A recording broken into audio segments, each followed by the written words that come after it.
Hello, ladies and gentlemen. Welcome back to Bluebaggers Edge. And, well, here we are. Who would have thought? Who would have thought that we would be in the position that we are? Um, some of you might have. I don't know. I had an inkling that it may have happened. You may have kind of got the inkling that the way that I was talking about things in the preview episode of this game, that I didn't go in with the utmost confidence, and again, it was up off the back of a lackluster performance. Yes, albeit a win against West Coast, but it was very lackluster, and probably a performance that against any other team would have been deserving of a loss. And as I mentioned in the preview episode, that if we were to come out and play the style of game that we did against West Coast, and try and apply the same mechanism, structure, setup, um, and brain fades and all the deficiencies against North Melbourne, that we were going to be punished. And I've said it previously, and it's happened against Adelaide, it's happened against Collingwood, it's happened against countless opponents now, where we seem to have this lack of standard, I think, across the board, players, coaches, Michael Voss heading up that, of course. But it's kind of come to a little bit of a head over the past couple of weeks, I think, definitely. And what we saw today was our comeuppance. It was, a culmination of a myriad of factors, um, underpreparedness, lack of mental, stability, um, not playing for each other. That's very much on a playing group level. But what we saw, I think, and what we have seen over the past 3 rounds now consecutively, and it has been spatterings throughout, of course, but I've always been very, very critical of the way we're being coached.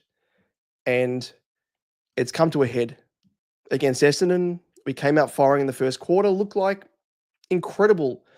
The sort of performance that we want to see and expect from the team for 4 quarters, week in, week out. We came out and did that in the first quarter against the Dons.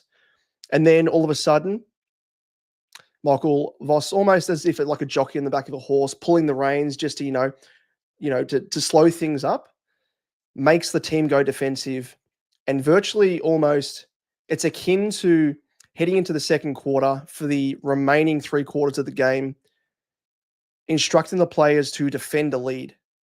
What was it? I think about 5-6 goal lead. Same thing happened against West Coast. We came out firing, smashed it, and then whoop, easy goes, it says Michael Voss, on the back of the players, on the back of Cripper, on the back of Weeders, our leaders, pulling the reins, and it's flirting with form. And it's a really weird style of coaching, not one that I think I've ever seen in the AFL across the board. And that's even including the highly critiqued Ross Lyon, across the journey, Rodney Eade even, defensive coaches that, albeit they build their sort of game plan off the back of that. And I think from what we've seen now, I think all of that is a culmination with the performance that we're seeing from the players. It's a lack of confidence in Michael Voss as the senior coach, and by extension, the assistant coaches as well across the board. It's just unacceptable. And I wanted to see change off the back of what we saw in 2024. At the very least, bare minimum, changes with our coaches in the forward line, Jordan Russell, Aaron Hamill, Ash Hansen, even, who's supposedly supposed to be, our senior assistant coach, the main advisor to Michael Voss. What's going on? I'd really love to know. And I mean, the only man who would be privy to that, I think, at this stage would be Graham Wright, who I'll speak a little bit about later. But for me, he is the shining beacon amongst all of this darkness, all of this gloom that we're currently in as a football club. because I know he is the character, the persona in football circles that will react and do so swiftly if things are not looking correct. If the path we're currently on, whether it be with players, with coaches, he will pull the reins and he will make changes. And I think from what he is seeing, and even, I mean, came out last week, I mean, might have been the start of this week where, TDK had met with Graham Wright and asked him the question, like, what changes will you be making or looking to make heading into next season and beyond? And that's a really, really valid question, I think, because if I was in TDK's shoes, he has a really, he's at a flashpoint in his career and his life as a professional to make sure he is best placed to make the, best informed decision for himself financially, but also career wise, going forth, successfulness, everything else on field for him. Don't worry about the off field because he's going to be paid handsomely, whether he stays with the Carlton Football Club or with St Kilda. But it really does beg the question that, like, as us, all of our supporters are saying, is we've got the exact same question that we're asking Graham Wright. Well, what's happening? What direction are we heading in, and what changes are going to be made? Because, geez, I'd love to know. I'd love to know, but I think from what we saw today, there is going to be change, and I think it'll probably wait until the end of the season because I don't think Graham Wright has come in officially as the incumbent CEO, taking over from Brian Cook. But rest assured, he's in the background. He's taking notes. He's got his notebook out. He's scribbling down little notes, and he will prepare all of that come the end of the season. He'll sit down with the likes of Michael Voss, Aaron Hamill, Jordan Russell, Ash Hansen, and co, and be asking serious questions about why they should stay on in their current positions. And I think the same should be applied to Brad Lloyd. He's been at the club now for, 7 seasons, I think now. He's been there at the back part of, it would have been Bolton's tenure. Would have obviously been there for David T coming in, and would have been there, of course, for Michael Voss. And I'll pull it up on screen in a moment, but it was a tweet I made off the back of Michael Voss being appointed back in, what would have been 2021 now. Geez, it seems so long ago. And I was really highly critical of the appointment of Michael Voss because at the time, I don't know if you remember, but there weren't too many experienced coaches on the table. And the rhetoric coming from the club was we needed, an experienced coach. Trouble was there weren't many on the market. It was either Michael Voss, who obviously had, an opportunity at the Brisbane Lions, didn't work out, was given his marching orders. Ross Lyon was the other one as well. He refused to have a formal interview for the position as senior coach. So off the back of that kind of struck him out. And I remember back then, I was like, we're going to be going for Michael Voss because not because he's the best man for the job, but because he's the only option that has, in inverted commas, experience. And yet the football club painted themselves into a corner, and the administration more specifically, because they came out and said they wanted experience. And if they didn't, I guess, follow through with that, they would be themselves questioned. Okay, why have you gone for, a rookie coach, an inexperienced coach? And I'm not sure if you remember, but at the time, Adam Kingsley, he was interviewing for the role as well. And I was a big rat for him, and I was hoping we were going to go for him, provided that we were going to, surround him with enough experience.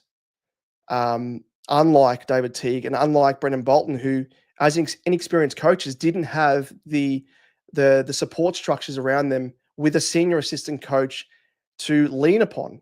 I mean, Bolton did in the early years when he had Neil Craig, who, when he left and vacated his role, wasn't replaced. And yet, the footy club at the time were like, okay, well, Brendan Bolton's not up to it. Maybe he's just not a good senior coach. It's, well, look inwards. Like, why did you not replace Neil Craig? Like, how can you expect an inexperienced coach to come out? And at the time, we had a very inexperienced list that was developing, and to then, in the next breath say, okay, he's not a good coach. Well, you probably should have done your due diligence, and you probably should have surrounded him with some better support structures. Mind you, I don't think Brendan Bolton was the best man for the job. I think he's a sort of coach that is a very good assistant coach, but not yet a good senior coach. But yet, fast forward, David Teague, an experienced coach, didn't have the support structure, was given his marching orders. And that leads us to what I was just referencing with regards to the situation we found ourselves in with Michael Voss, where we were painted into a corner through, all of what we said, all of the rhetoric that was coming out of the club, all the PR, the messaging, the spin. We needed experience off the back of the inexperienced coaches that haven't worked out. Well, we kind of made our own bed, really, and now we're sleeping in it because we didn't provide the support structures to those inexperienced coaches. So we had to then look for experience, which wasn't there. So for me, this has been a long time coming, and I know it hasn't happened yet, but it is inevitable, I think, off the back of this, and I hope it comes to pass. But in saying that, of course, you can't just lay the blame on the senior coach themselves. It's the support structures around them, assistant coaches that should have been cleared out at the end of 2024. But as we know, there was a slew of injuries, more so, I think it was around, 18, 19, thereabouts when we faced Hawthorn, and we had a whole host of players go down injured. And I just knew at that moment when it happened, and then the injuries continued to mount, that Michael Voss and the assistant coaches would have been using that as a shield to protect their positions within the coaching team. And it papered over the cracks at the time. And I was hopeful that, there would have been moves, and, it's again, not solely on Michael Voss. And I think the assistant coaches share a bulk of the blame as well. And I was expecting there to be changes off the back of it. And it never came. Never came. And I just couldn't understand why. And I'm like, Brad Lloyd, what are you doing in your role? What is your position? If you're not there and, I guess critiquing, whether it be positively or negatively, the coaches and, Michael Voss and the wider coaching staff, if are not holding them to account with KPIs, what are you doing? What's your role? And he, by extension, is part of the incompetence. As I said, he was there. He gave his thumbs up with Michael Voss being appointed as the senior coach.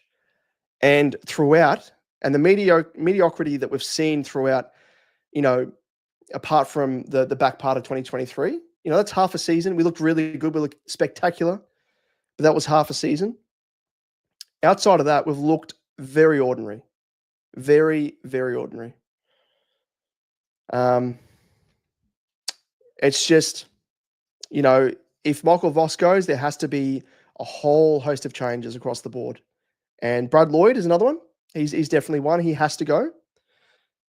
And, the board as well. I mean, we've got to really look inwards.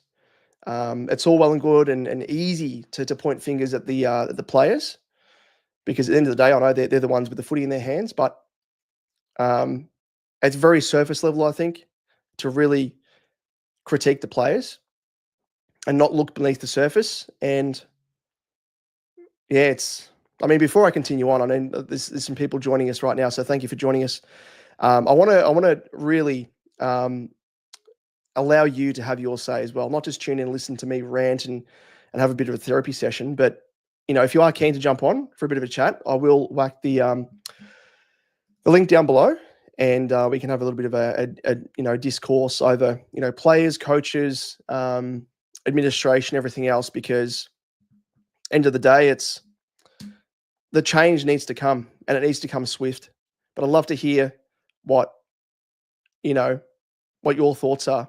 What are your preferences? Do you want change to be made now, or would you like change to occur come into the season? I think for me, they need time to, I don't want to be rushing into another senior coach in season, and I don't think that's possible unless we, hand the reins to an assistant coach, which again, I think they're part of the issue. So it's probably not a good thing.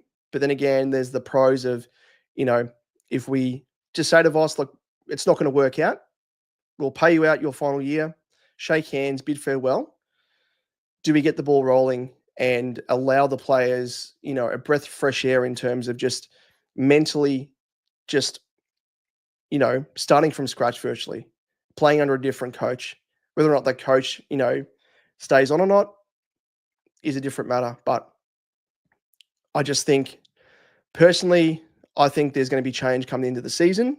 And because Wright, I don't think he's officially, and you can correct me if I'm wrong, but I don't think he's officially in his role as a CEO as yet. I think might be after the financial year, potentially after June 30, because I do recall there was a date in July, I think they said. But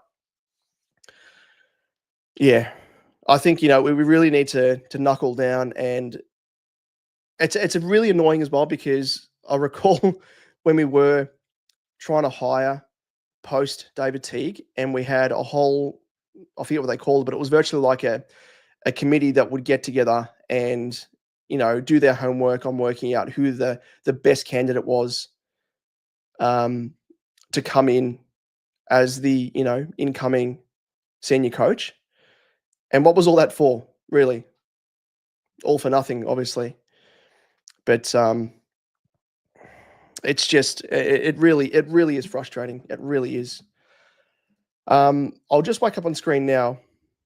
This is the tweet that I'm alluding to here. I'll just share my screen if I can do it, because it's in a different window here.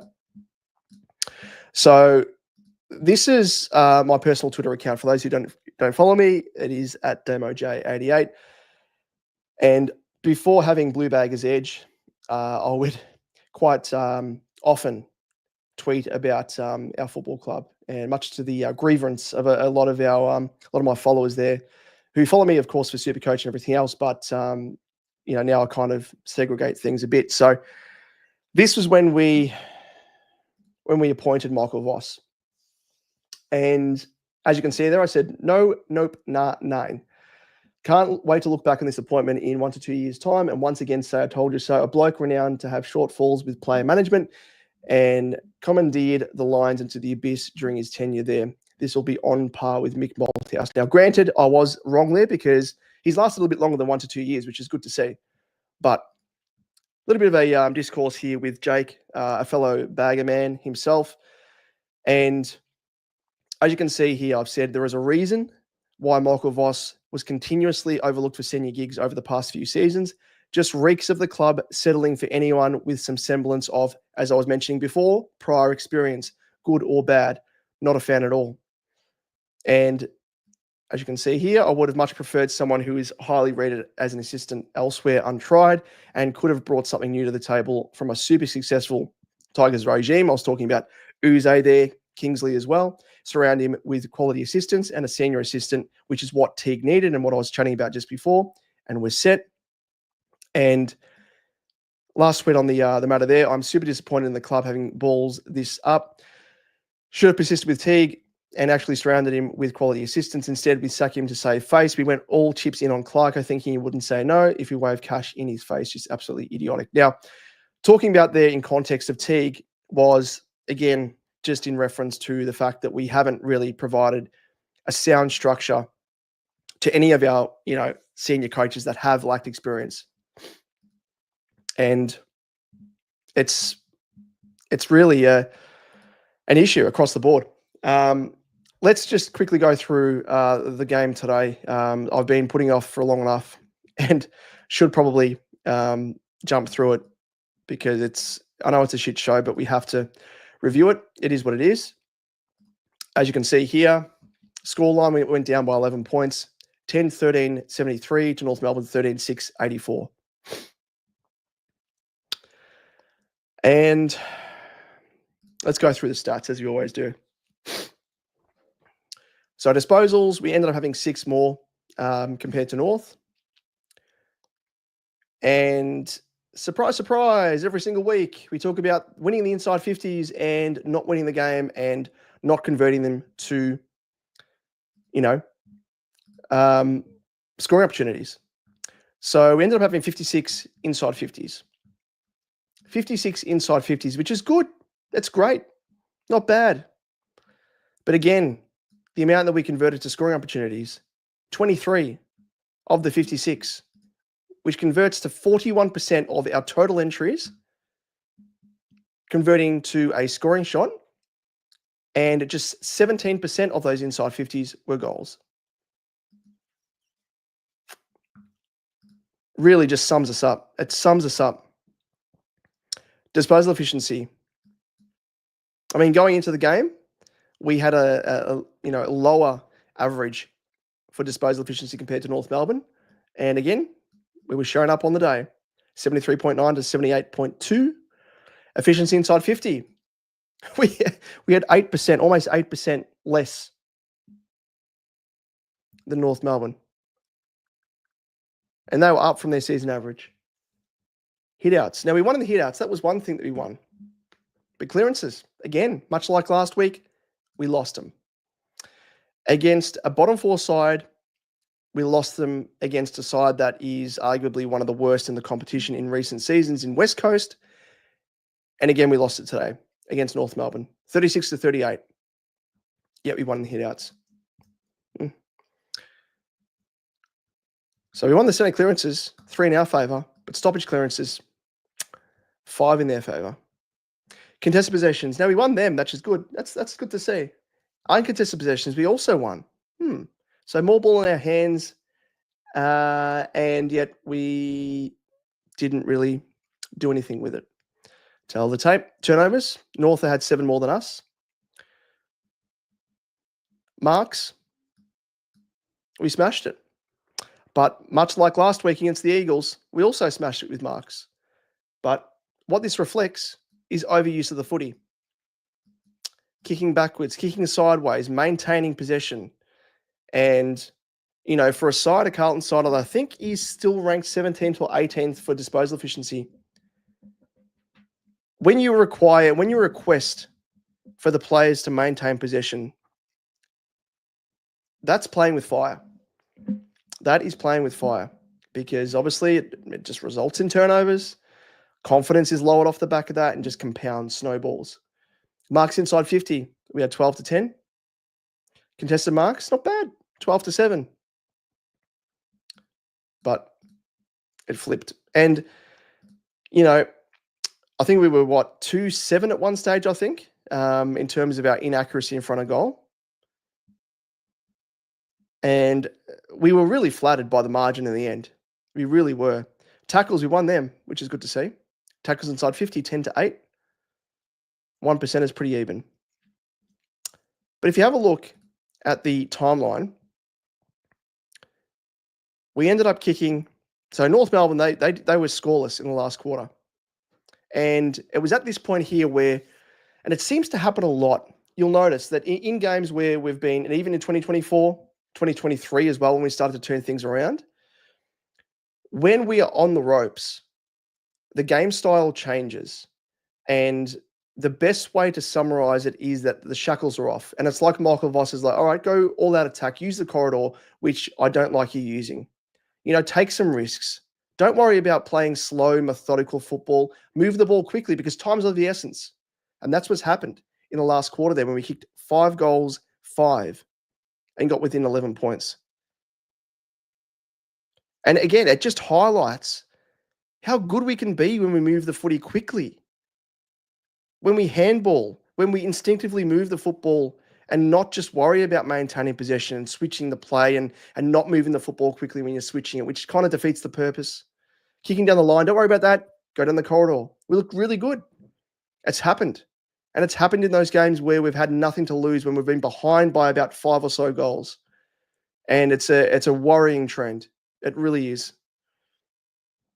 But again, the common trend, the common theme amongst all this, it's the way the players are being instructed, the way they're being coached.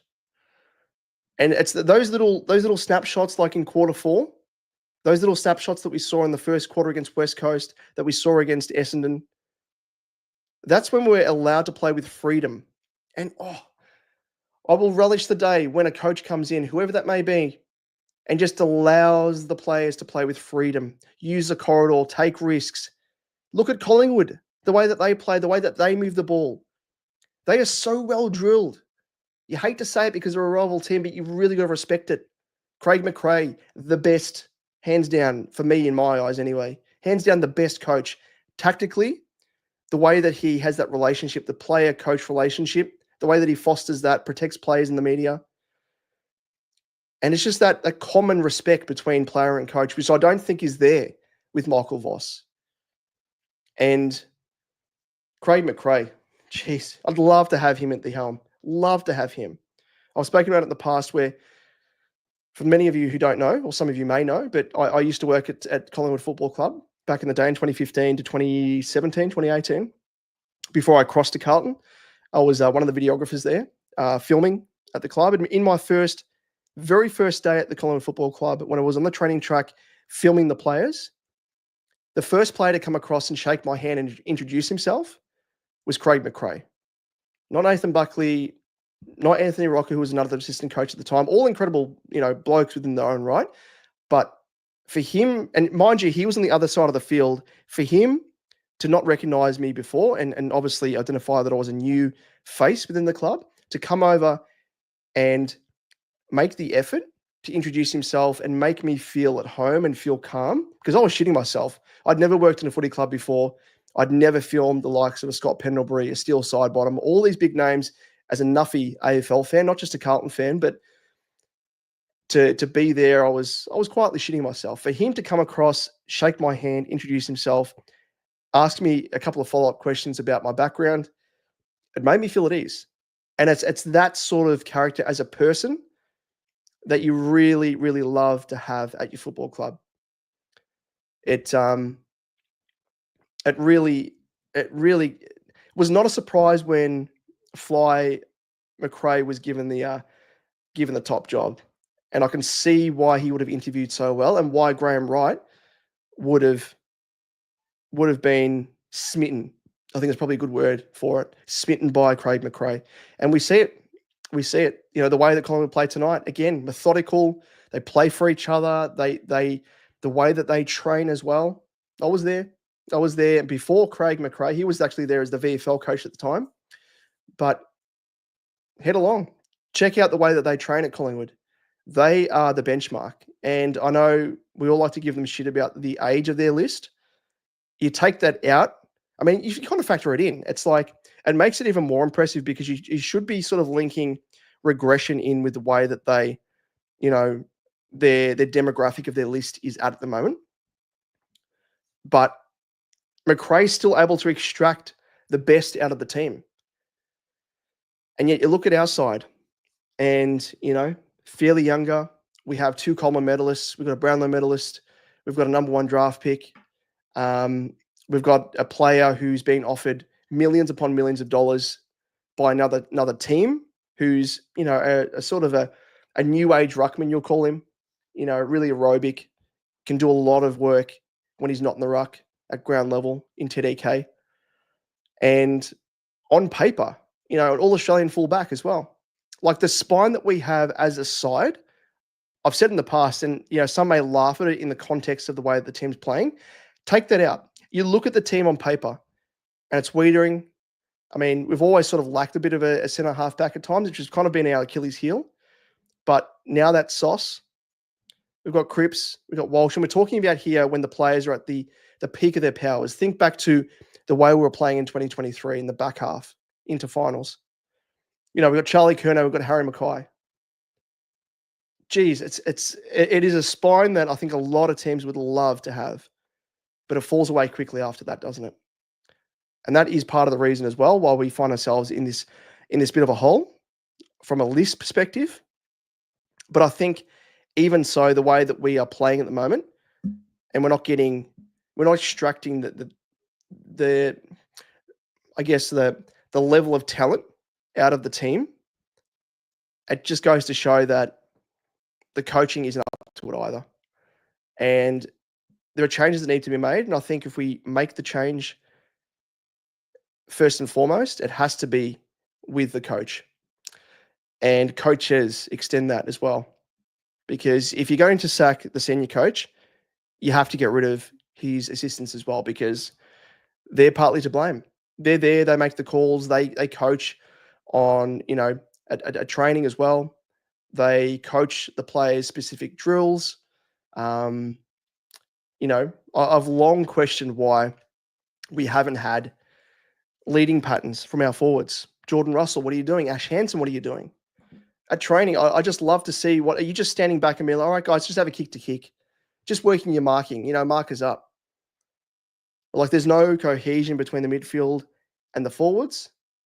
There should be, that chemistry.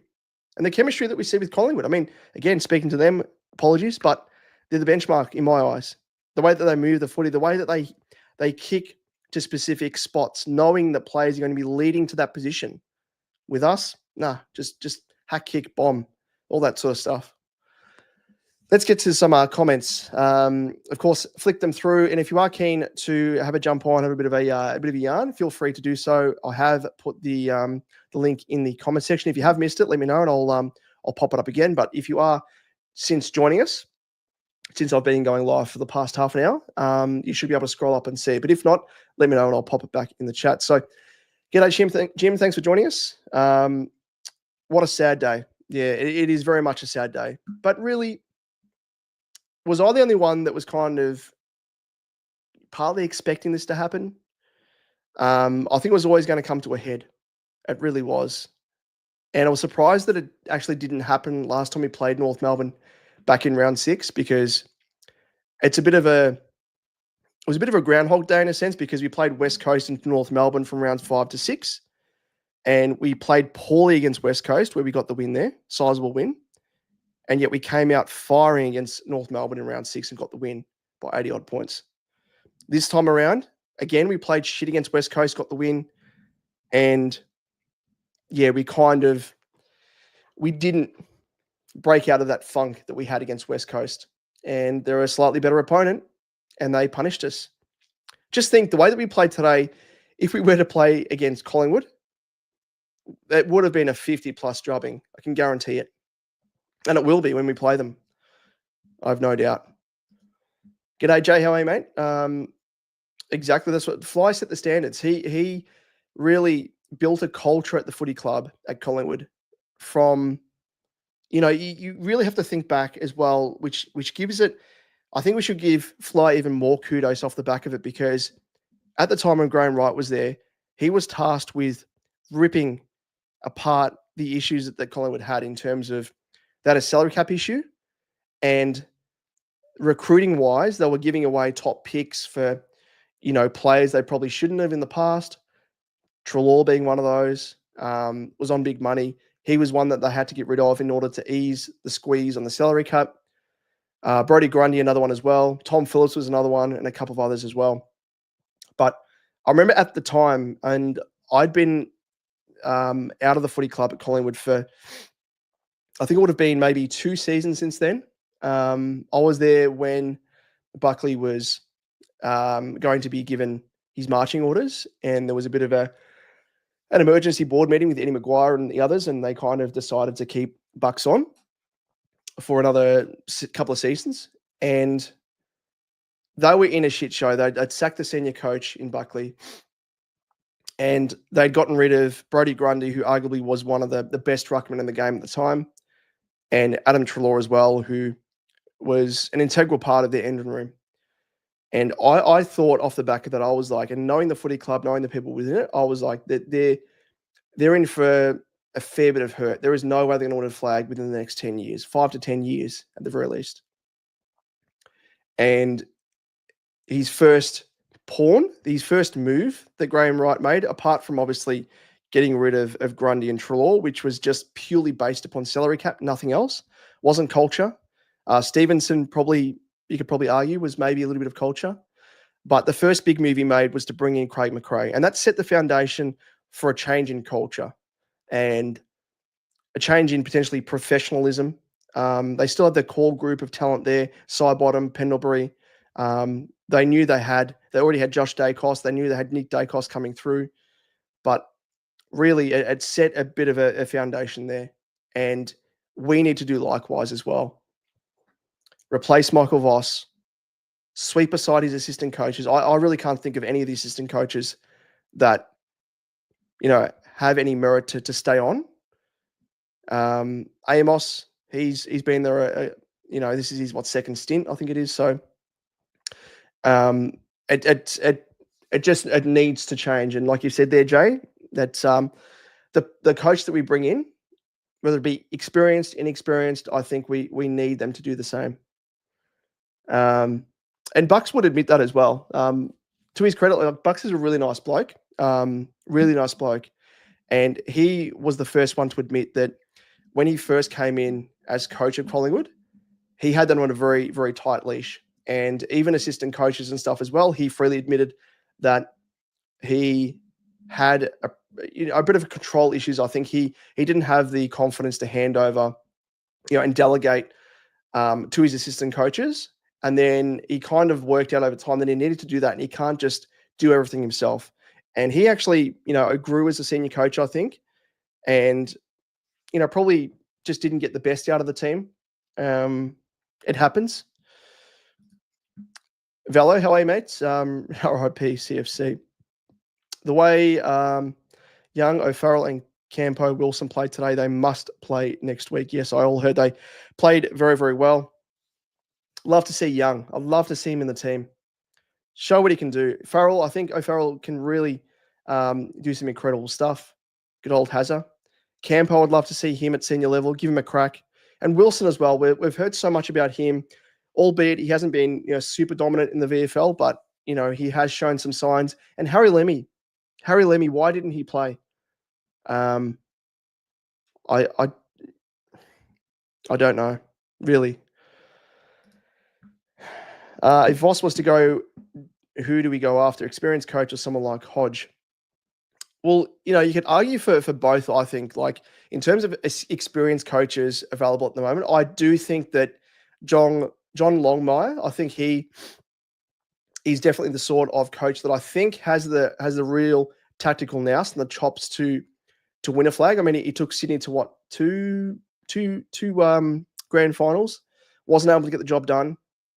But I do think it obviously comes down to a point where you're able to extract the best from the list that you have.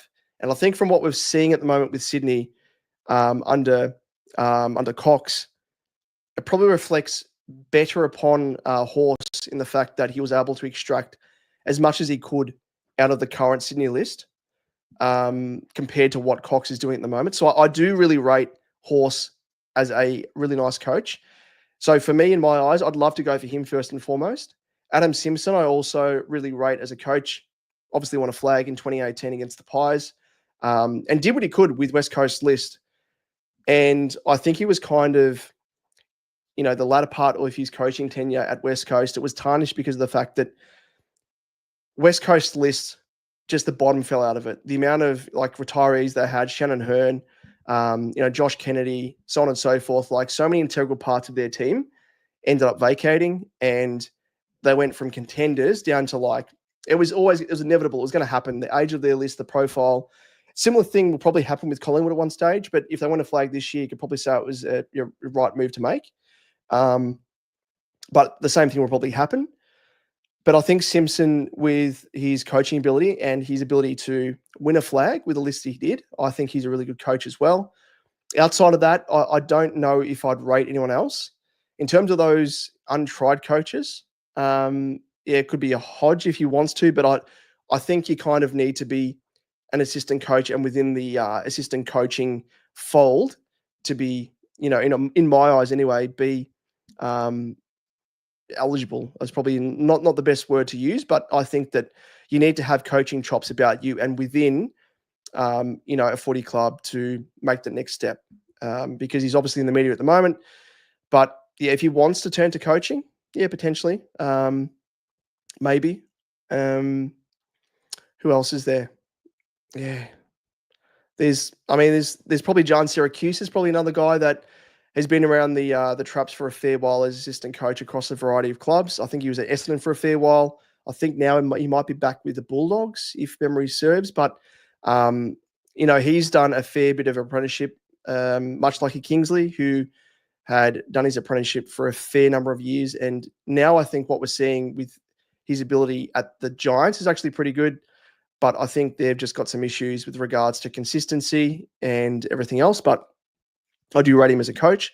So, there's a few options there. There's a few options, but I think regardless, if you're going to go for a horse, what I would love to see is for someone else to come underneath him, much like I guess Melbourne did with Paul Roos and Simon Goodwin. Um, you know, other teams in the past have tried to do that, but there's obviously Mick Malthouse. Nathan Buckley didn't quite work out, but I think that was part of the issue there was they just didn't get along. So that was unsuccessful there. But I do think it's a successful sort of way for, I'd say, well, there's Hinkley as well, and Josh Carr, you could probably say. Hinkley's another one. You could probably throw his name in the hat in the ring, but yeah, I just don't know about him as a senior coach. I'd much prefer Horse or Simo in my eyes. But yeah, I just think that's kind of the new age thing, is to bring in a real big senior head as a senior coach, and then have someone underneath them learning the ropes and sort of the incumbent that will take over the helm, compared to having an inexperienced coach as a senior coach and then having a senior assistant coach helping them. So it's kind of in reverse, I think.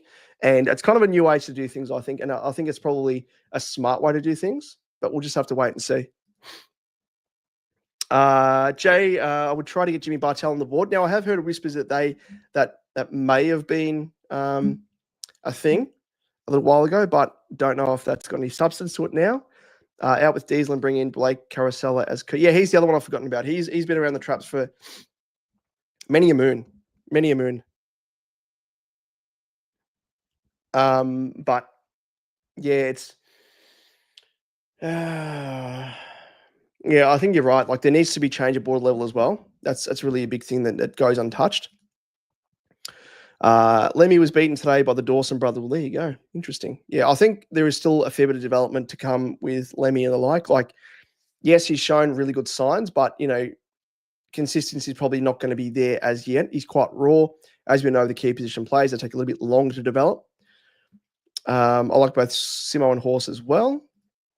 Bartel would be great. Yep, totally agree there. And Joseph, how are you, mates? Someone should tell Michael Voss and Ross Lyon there are no positives to take out of losing week in and week out. Yeah, and isn't it funny, the sliding doors, that if we actually did go for Ross Lyon, who I was not a massive fan of either, we would have found ourselves in the same position, I think. Both in my eyes, they have a coaching style that is archaic, old school, and they both have that sort of demeanor, that sort of character where they are quite, headstrong and stubborn's probably the best word for it, in not being willing to adapt a game plan when it's been found out. And we've seen it across the journey, like 2023.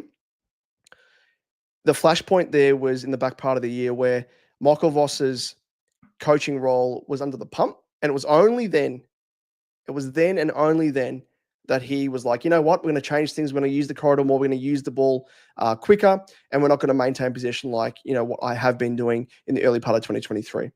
And try and, don't go down the line willy-nilly all the time, and just, have a game style that's easily read. And then that worked in 2023, and then 2024. For some reason, we just reverted back to that early part of 2023 game style, which made absolutely no sense. And it's kind of like, in my eyes, it's like Voss being like, okay, well, the players can play this brand of footy, but what about the brand of footy that I was hoping the players would play? And then he's instructed them to go back to that style, which was not working in the early part of 2023. And again, that's what I allude to there with that stubbornness, that character of his, that is like, he's too headstrong to adapt and be unwilling to make changes and really to switch things up.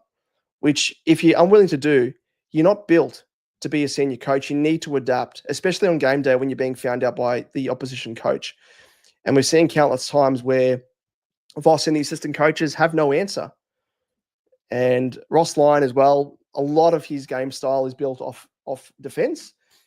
And more often than not, it leads to them, having a bit of an arm wrestle and not kicking a good enough score to win games. So sliding doors there, we would have found ourselves in the same position, I think. We also need to get players who can use the ball. Too many playing who cannot kick or even hit a 5-meter handball. It's funny, isn't it? It really is funny. Like I always, I always harp back to the playing list that we had in the back part of 2023 heading into finals. Like the core players that we had then, we have now. And to me, in my eyes, and I know there's been a few changes here and there, like, 3 or 4 changes at the very least, at minimum, in terms of players.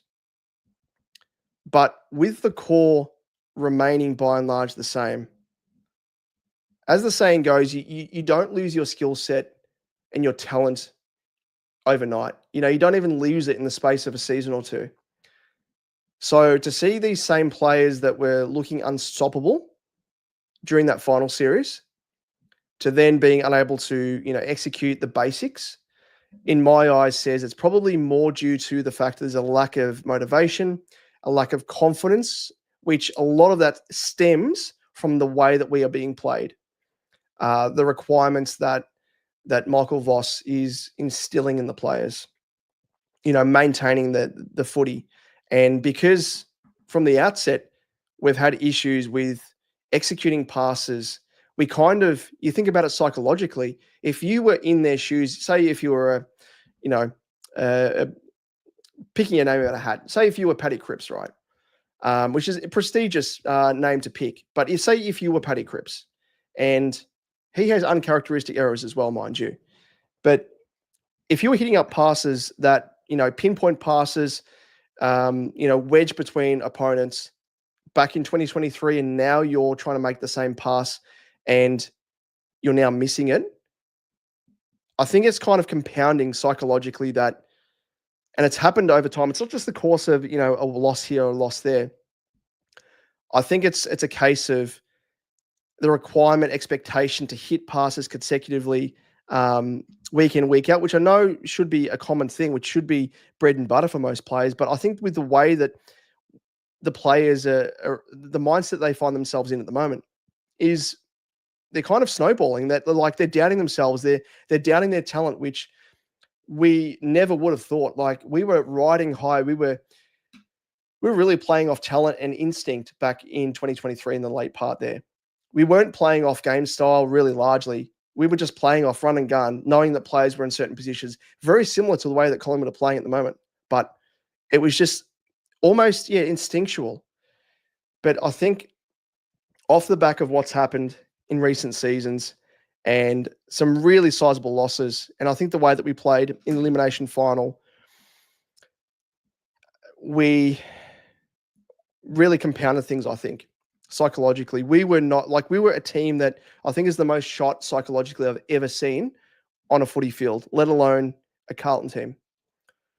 And that can only compound things. And I know there was a preseason that kind of allowed them to refresh their minds and everything else, but it still would have been there. As soon as they stepped out into the footy field, the same thing would have happened again. They would have been down in themselves. And it happened against Richmond, which was incredible. A junior team applying pressure, full credit to them, like really good pressure, would have been almost like PTSD to them. Like, the old memes of, the Vietnam veteran having PTSD flashbacks to like a firefight in Vietnam. It virtually would have been that for the players. And, you don't want to make excuses, but it's just a different side of footy. Like so much is spoken about the physical, fitness side of the game, but the psychological side of things as well. And it's part of the reason why there are now psychologists within footy clubs. But it's like, well, is the psychologist doing their role as well? If it really has had that much of an impact. But I think it's been a compounding of factors. It's the coaching style that's been really defensive and really insular, I think. Like they've been trying, like Voss and Co have been trying to get the players to maintain possession, kick down the corridor, lack of coaching for, forward patterns and leading patterns and everything else. And the midfielders don't know where to kick to. They don't know who to kick to. Tactical side of things, like there aren't decoys that are being used in the forward 50. We're just bombing it in. And on the stat sheet, it looks as though it's a win because of the amount of inside 50s we've had, but they're not being converted to scoring shots and, more importantly, goals. So there's that. And then I think there's that style of play which leads to, an issue with, skill errors off the back of that. And then off the back of that comes a diminishing of motivation, confidence, everything else. And I think that the players have kind of hit their flashpoint, I think, now where they're like, enough is enough. And we're just sick of playing this game style. And you've mentioned it there as well, Vela, that there are specific parts of our team where we fall down and we have deficiencies, and a lack of pace in the middle definitely hurts 100%. And that would have been one of the prime motivators as to why we traded up in the draft to get Jagger Smith, because he ticked all the boxes: quality ball user, someone that is a line breaker, and an endurance athlete as well. Like, really ticked all the boxes. It's just unfortunate that, and we can't expect that a first year player to come in and have the impact that we all maybe expected him to have. I think he will, because, he's that sort of that character of player, of a youngster, much like a Sheasel could come in and have a little bit of impact. But that's one player. What have we done outside of that to try and address those issues? It's just not good enough. But as you mentioned there, like when we don't have the ball, it looks so bad. And that part of that reason is, if you look at the way tactically that Michael Voss is instructing the players, he is employing the players to say, for example, when we have the ball inside our forward 50, he has our defenders pushing all the way up the ground past the halfway point of the field. And I've seen it time and again. Instead of our Carlton players being the opposition goal side, so behind their opponent, they're instead in front of their opponent. So all that needs to happen is for a turnover to occur, the opposition to have the footy, bomb it over the top, they run onto it, and it happened. It has happened countless times where structurally the players don't have the right positioning to prevent that from happening. And if you look at the stats, that's the reason why, by and large, we concede a fair few goals across the journey from defensive 50, because they just go end to end. Because defensively, we just don't match up correctly when we're trying to push and, I guess, park the bus in a sense when we have the ball inside our forward 50. Like, it's all well and good to do that, but if there's a turnover, which happens fairly often with the Carlton football team, you're going to be punished for it. And then on the other side of the coin, when the ball's in defense, he pushes the forward, he being Michael Voss, pushes our forwards up the ground to the wing, where, yes, when we force a turnover, that's good, that works. Where do we go from there? Because we've got no one in our forward half, let alone in our forward 50, to kick to, because half the time, Charlie Curnow's the one with the ball. Harry Mackay's the one with the ball on the wing. Who's he kicking to, himself? Like, it's such a one-dimensional game plan, both offensively and defensively, to have you flood both ends to try and force a turnover, or, if you got the ball inside forward 50, to restrict the ball inside the 50-meter arc. It just doesn't happen. It doesn't happen in modern footy.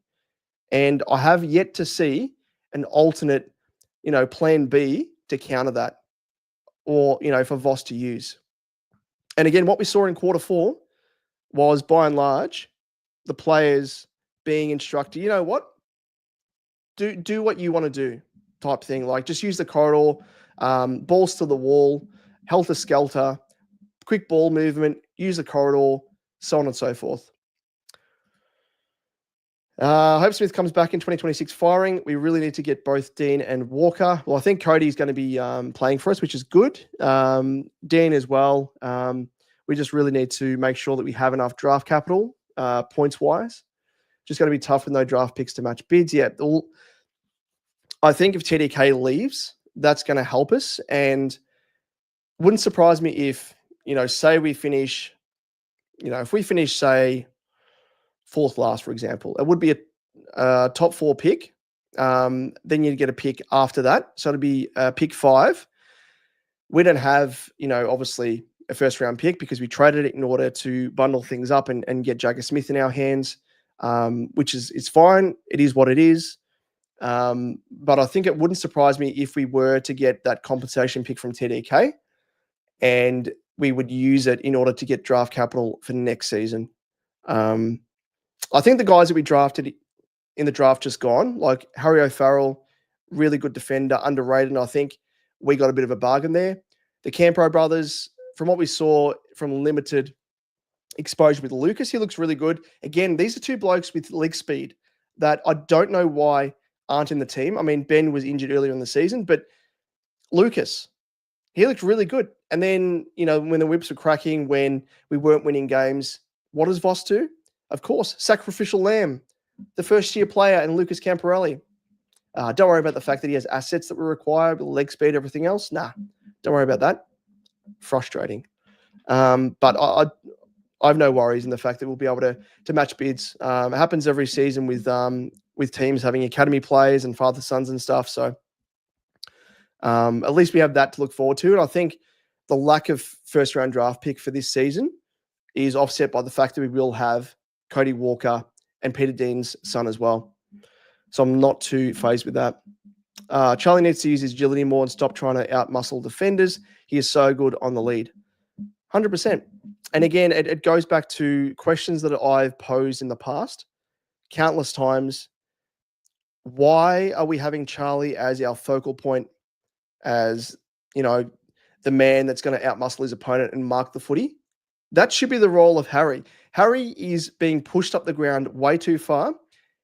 And Charlie's role, when he's, pretty much he's being played as a guerrilla forward when he's not, that role should be Harry's. Harry has the strength.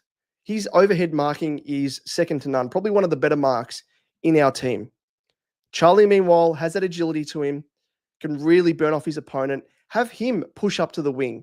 He's got the skill set. I remember in the first quarter against Collingwood this season, the roles were reversed, which I was asking for. Harry was pushed deep. Charlie was pushed up to the wing, and he actually hit up Harry on the tit, lace out with a pass. And I was like, thank the Lord. How can I see this as a supporter in the stands? Yet the coaches don't. And I thought, okay, well, they're going to see that this works. They'll keep it that way. No. Of course they didn't. They switched things up. Harry went back to playing down the wing, pushing up the ground from half forward, higher up the ground. And Charlie was made to roam in the forward 50 with no leading patterns. It's just perplexing, really. It really is perplexing. And it's those issues across the board where there's no coaching, and it makes me really question what the coaches are doing at training. I've got to get down there one day and get my camera out there and film. I was keen to do it early in the season, but for those people as well who don't know, and part of the reason why I have been able to put up videos in recent times, my wife and I have welcomed into the world our newborn son Felix. So I was keen to go down there and do some filming just to sort of get an insight into the way that the players are being trained. I will hope to get down there at one stage or another, maybe before the season finishes.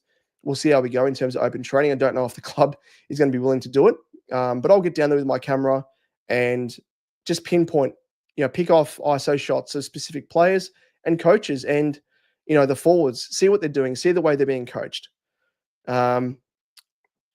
Craziness. Hopefully, mate, we've already signed him up, unfortunately for him, as a Baggers member. The wife got on the phone a couple of days after he was born and signed him up as a baby blue. But, he saw a couple of wins since being Earthside, but he saw his first loss today. And I said to him, sorry, mate, it's not always like this. Those 2 wins that you had consecutively, they've been a little bit of an anomaly, we'll call them. But I think being a Carlton supporter builds character and resilience. And hopefully over his lifetime, he'll be able to see a flag. And we are hopefully hopeful of seeing one as well. But you would love to see him out there. That'd be an absolute treat. But I joked with my wife and said it would be just our luck that he gets drafted to a team like Collingwood or Essendon, and we'd have to follow them. But yeah, I mean, I work for the Pies, as I said, so yeah, it could be worse. But Harry full forward and Charlie centre half forward. It works. Coaches don't see it like us, and I just don't understand why. Like, why don't they train for that and then give it a go, give it a whirl? And it's like they train to have Charlie at full forward, Harry at centre half forward, and yet because they're forced to make a change due to matchups, which I think is kind of part of the reason why they they switch things up early on, or to throw out the opponents as to who's playing on who tactically, just to sort of throw the cat amongst the pigeons. I just don't know why when they try it and it works that they don't persist with it. I mean, think back to 2024 when we had Adam Chura playing off bloody half back for like 3 games in a row by Michael Voss. And again, just stupid type stuff like that, which doesn't work. But again, stubbornness. He just was like, no, we're going to keep him. We're going to keep him playing off half back, even though he doesn't have a defender's bone in his body. Just some stupid moves. But we've seen those across the journey. TDK being the sub in the elimination final against the Lions. Kennedy being subbed off. Kennedy being traded. It's just perplexing. But let us know your thoughts in the comments. I'll whack down here as well the link in the chat.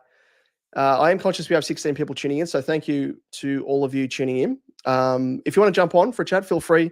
Click on that link there, the StreamYard.com link, and it will lead you through to the back room, and we can have a little bit of a yarn. Otherwise, feel free to leave your thoughts in the comment section as well.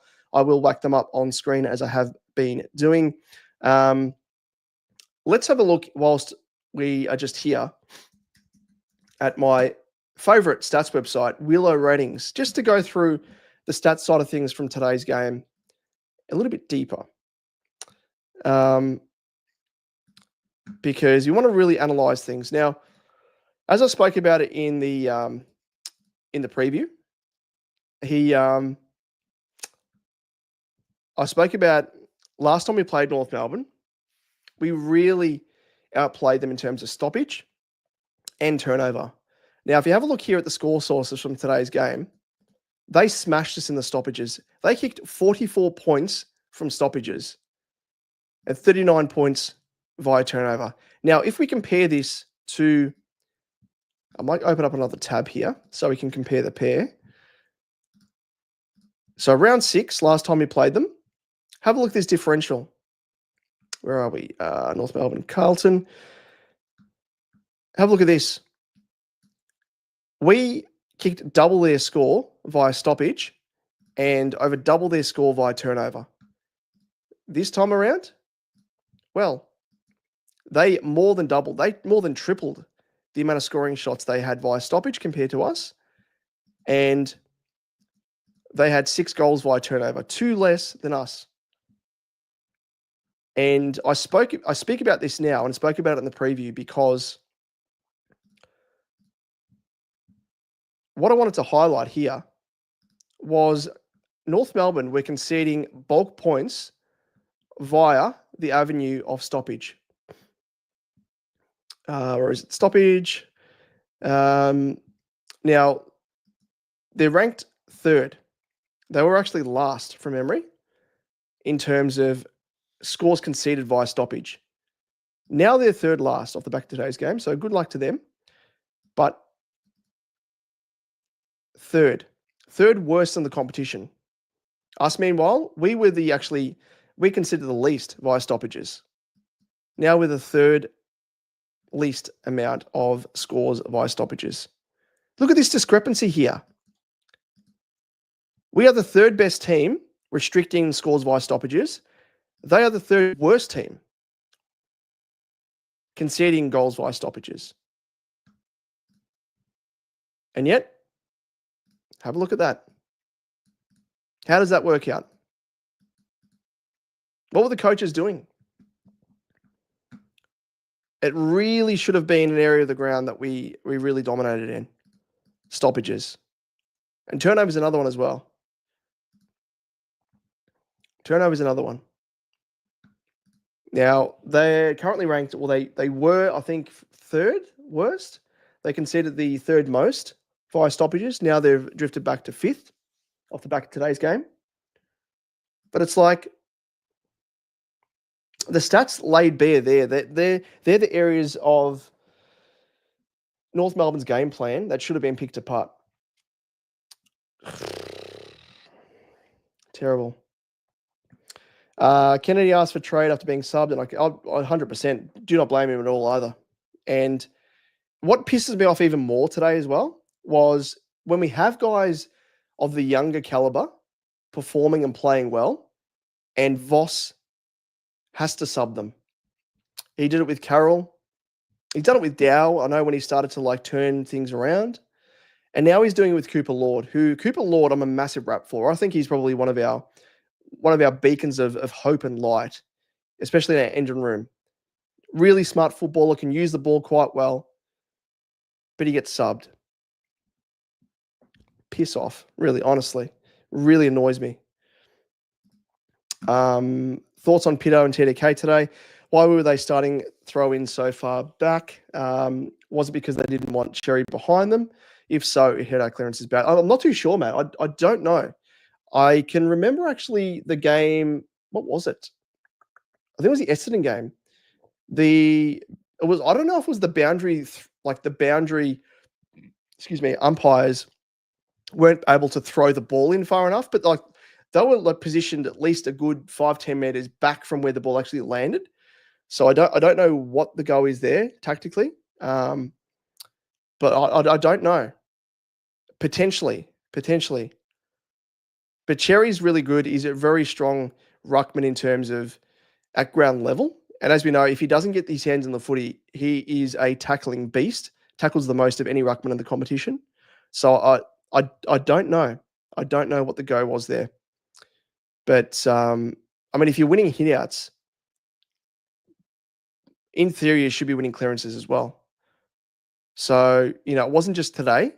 It was last week as well against the Eagles. We won the hitouts, smashed it in the hitouts, and lost the clearances, which didn't make any sense at all. Just going to go back to last week's game against the Eagles. So team stats. So we smashed it in the hitouts. As you can see there, 36-20. Like Flynn isn't the best ruckman as a pure ruck. TDK smashed him. Meanwhile, in the clearances, we lost him 35-33. Like we had 16 more hitouts, yet we had 2 less clearances. Make that make sense. Oh, I don't know what the go is. Yeah, I think it was just it was unfortunate, really. It was unfortunate that, like Pito, I think he was okay today. Let's have a look at the ratings actually from today's game on Willow ratings. This always intrigues me. This, and we were so close to seeing Jesse Motlop finally given a run in the VFL, but no. Voss loves him, so he's going to keep him as the sub. What does he do? I don't understand, like Michael Voss's fascination with playing Motlop in the engine room. He is not a midfielder. He does not have the smarts, the awareness. He gets caught way too often. He doesn't have the speed to play as a midfielder. I just do not understand the fascination. It's craziness, really. Again, 15% CBAs. Why? Let's go through. Mitch McGovern. Now, this is the other thing as well, that I'll have to look back as to the game that I actually mentioned this, where I was hopeful. It would have been late last year when we had injuries to Charlie and Harry, and I was questioning why. Like at the time, Kent was going forward, and I'm like, okay, that's fair enough. That's well and good. Why haven't we tested McGovern up forward? Because obviously, when we traded him into the team, he came in under the proviso he was going to play up forward. Then we molded him to be a defender because that was our immediate need. And it has been for a fair few seasons, as we know. He's actually played pretty well. When he's in defense, I think he's probably been one of our least inconsistent players across the board. Played a really good game. 4 goals. Tried to get the players up and about, but, we've unlocked something here, I think, in a sense. Zachy Williams, he tries, and I think it's that role up forward. Is he better spent up forward? Probably, because our small to mid-sized forwards aren't really having much of an impact. That's for sure. Yeah, and I think Motlop is quick, but That's the thing, and he gets caught. He gets caught way too easily. Up forward, countless times. He tries to evade opponents, gets tackled, gets caught holding the ball. He's not up to the rigors of senior footy, unfortunately, I don't think. Crazy Vossi, yeah. Hopefully he's out of the club very soon. But anyway, let's continue on. Georgie Hewitt, he's been a super consistent player, our most consistent across the course of the season by far and away. Weeders went off early with that ankle complaint, luckily came back and wasn't added to the injury list.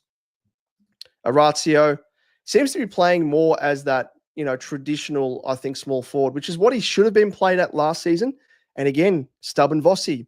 No, we'll play him as that high, half forward, roaming up to the wing and pushing back, and only play him in 60% game time or thereabouts. Like now, play him as a pure small forward. He can look good. He can look good. Haynes, he's probably been like, apart from the first couple of games, he's really turned things around, and he's been the player that I was hoping he would be when we recruited him. Mark Pitnett, 14 disposals. How many hit-outs did he have? 21. Tristan Cherry had 28, and TDK, he had 19. He's playing largely up forward and pinch hits in the ruck. Blake Acres, a bit of a so-so season for him. Okay game, not too bad. Adam Sard, I just wish this bloke, I wish we would play him as that running, attacking defender. Oh, but again, stubborn Voss just wants to mold him into being that purely defensive defender. That's not his bread and butter. That's not his greatest asset. Adam Chera, again, really good to see him be consistent. And being durable, which is good. Matty Carroll, he's shown some good signs. Love his dash, run and carry, everything else. Disposal can let himself down, but he's a young player. Doherty, 29 disposals, 79.3% efficiency. He's turned things around. I will say, to his credit. He's not the same sort of impact player that he has been in the past, but he deserves to be there in the side. Lockie Fogarty, off the back of 3 goals last week, he one goal too. Chin Cotter can play a role at various stages. Yeah. TDK. Yeah. Ollie Hollins, 20 disposal game. Okay. Cripper hasn't been the same. I don't know what it is. Sauce is just an incredible player. Jesse should be in the VFL. To his credit, kicked 1 goal, 1. Still averaging around about 6.6 goals a game. So half a goal a game. Charlie, a putrid game by him. Is he still injured? Same sort of thing happened late last year when he had that ankle injury and we persisted with him and he was just out of form, out of sorts. If he's injured, don't play him. The question as well to all of you tuning in, what should be the mindset now? What would you like to see? Does the spot we find ourselves in now, does it warrant, blooding as many youngsters as we can, like a Harry Lemmy, a Wilson, as we spoke about earlier? Do we give Charlie Curnow and co a week off or two to really get their bodies right? Because I'd hate to see players break down longer term. That's going to eat into next season. Cooper Lord, give him a full game. Stop subbing the bloke. He's a quality youngster. Voss, you don't know the commodity you've got in your hands. Jackson Binns, I know he struggles. His disposal efficiency, he struggles with massively, but he's an endurance player. He can play all day. And Corey Durden, he's off the boil as well, which is a shame because I think he's probably our best small forward. When we're talking about traditional small forwards, much better prospect than the Motlop. But I want to get your thoughts as well. Like that vision of Voss targeting Binns. Let us know what your thoughts are. When I saw that, I'm all for pulling players up when they're not playing their role, when they're not executing what is asked of them. But to pinpoint him and keeping in mind as well that he's played, 15 games thereabouts, if that, and let other senior players off scot-free without any criticism, to me, probably isn't the best look as a senior coach. When we talk about setting standards, it's easy just to, use a young player as a scapegoat. It's way too easy. And I think should be fraught with danger, because if you want to really, drill down on something that he has done, fair enough, but do it in a setting where you're actually having a bit of a crack at other players as well, not just targeting him, which he was doing. And you could lip read him, and he was saying, "Play your fucking role," which is fair. If you're not playing your role, fair enough. But there were so many other players as well that weren't playing their role, which he didn't, critique. And there's a time, there's a place also as well. Yeah, you're right there, Velo. You said perfectly. Like, his disposal has always been shocking, but at least he has a crack. Other more senior players are so much worse. Yep. And it's about setting standards. And if you are targeting a youngster, that's gonna, I know you need to give feedback to players both positively and negatively, but if you're doing it in a setting where you're just targeting him, you're not setting a good standard, first and foremost, but you're also going to shatter that young player's confidence, and probably a time and place to do it as well. Depending on, he might be the sort of player, like, he may respond to, harsh negative criticism. If that's the go, then fair play. But again, the same credit, I think you have to, if you're going to target him, you have to target other players as well, and especially senior players that aren't pulling their weight, that should be setting the benchmark for those younger players like Binns.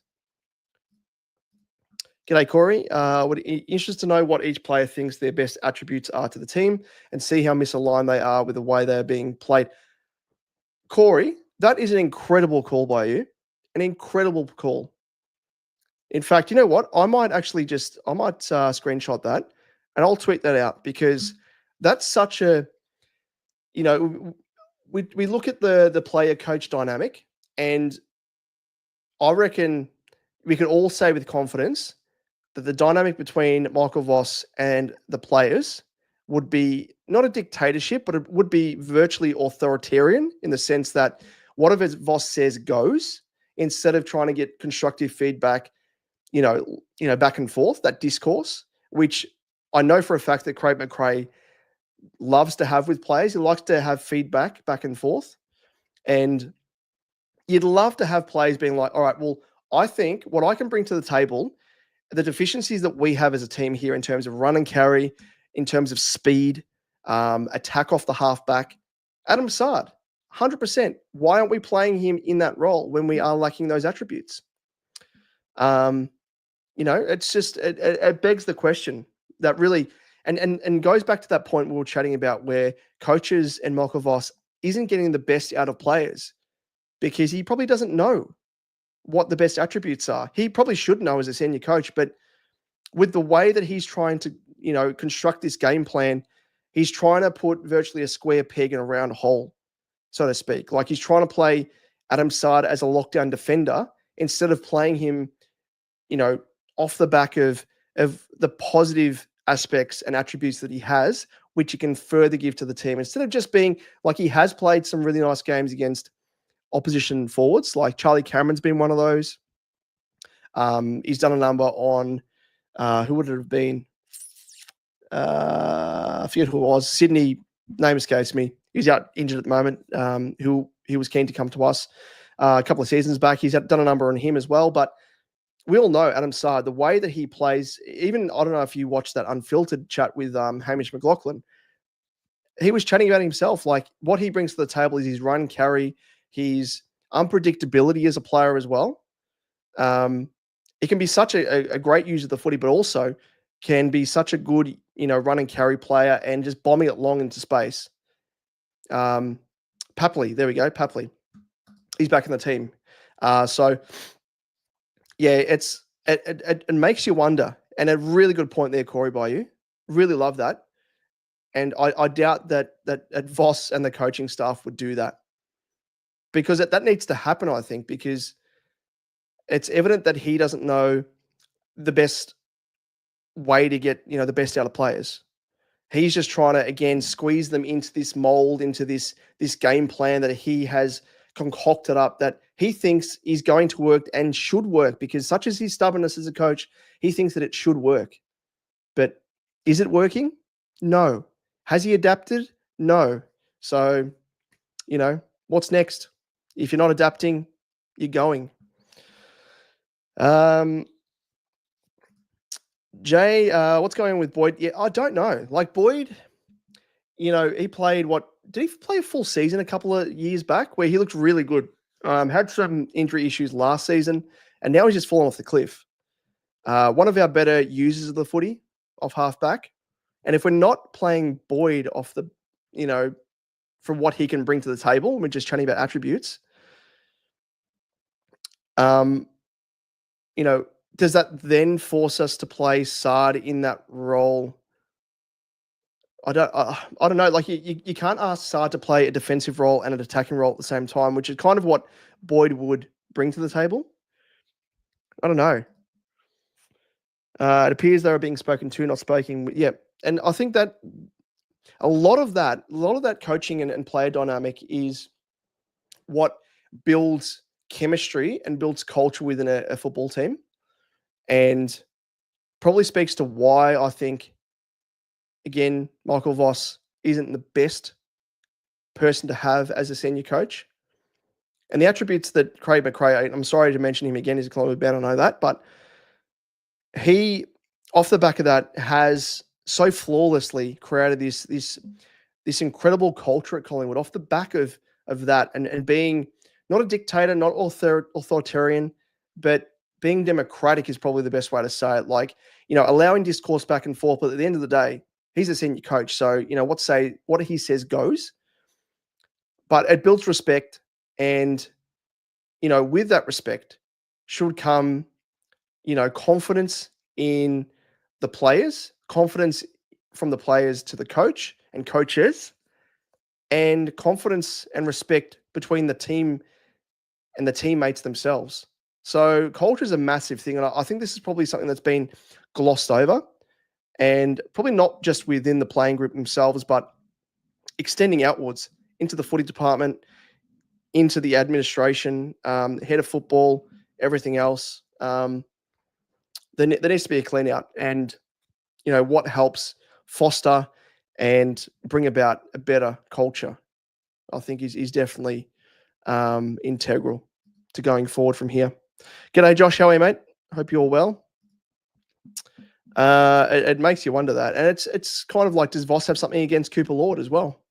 The way that he plays him, craziness. Boyd over Carroll any day. Yeah, I think what Carroll brings from his attacking attributes, I really like.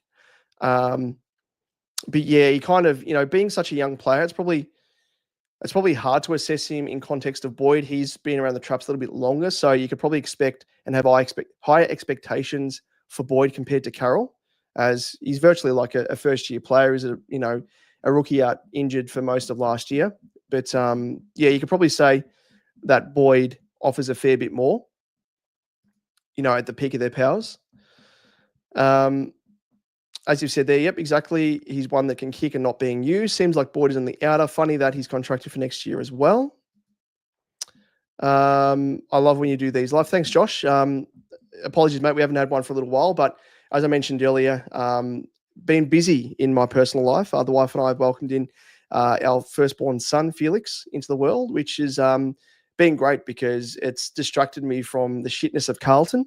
And really, end of the day, like today's loss, I really couldn't give two rats in context of what's been going on. So it's good, it's refreshing, but yeah, I'm still here to analyze things and chat about Carlton at the end of the day. Like, I am just as passionate as ever, but yeah, it's just more disappointing, I think, more than being, emotionally charged and attached to what's been happening. I've kind of just been detached a fair bit, which is a good thing, because otherwise I'd be pretty pissed off, really. And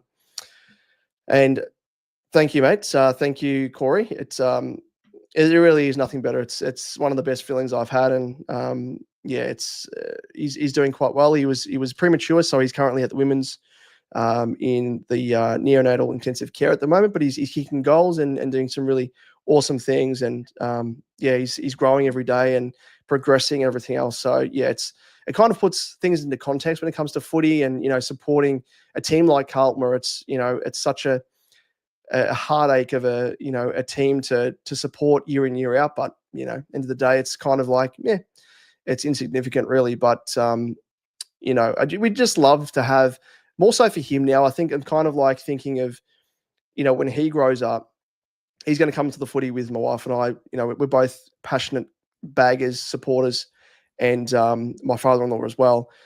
And we just want to see success. Because I'd hate to see, like, when my son grows up and he's, 10 years old and turns to me and is like, Dad, why did you sign me up as a Carlton supporter? And it's going to hurt me if that's the case, because, yeah, like I've been through it as a youngster. Like I was going to games when I was, early high school when I was 12 with my best mate. We'd head to Optus Oval as it was back then, and early 2000s after the salary cap breaches. And we were just shit kickers, really. Week in, week out, getting pummeled, but we still head along, and it was the social side of things, and really enjoy going there to watch the side, despite the fact we'd know we'd get smashed. And then to see the rebuild, and then think we're out the other side, and it's just, we're in the situation where we are now, and it's in the context. It's kind of like I've been there, done that, and I don't want my son to go through that. Really, classic though.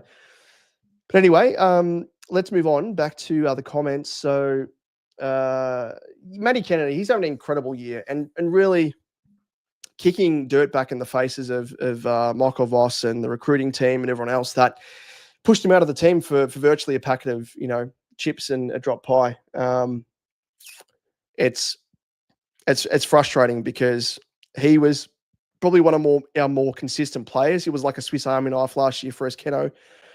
Played in a variety of positions and looked really good and did a great job. But yeah, it's now it's egg on faces. And Setterfield, when he moved on, it was kind of like, well, you can kind of understand because he wasn't getting the opportunity afforded to him, which is fair enough.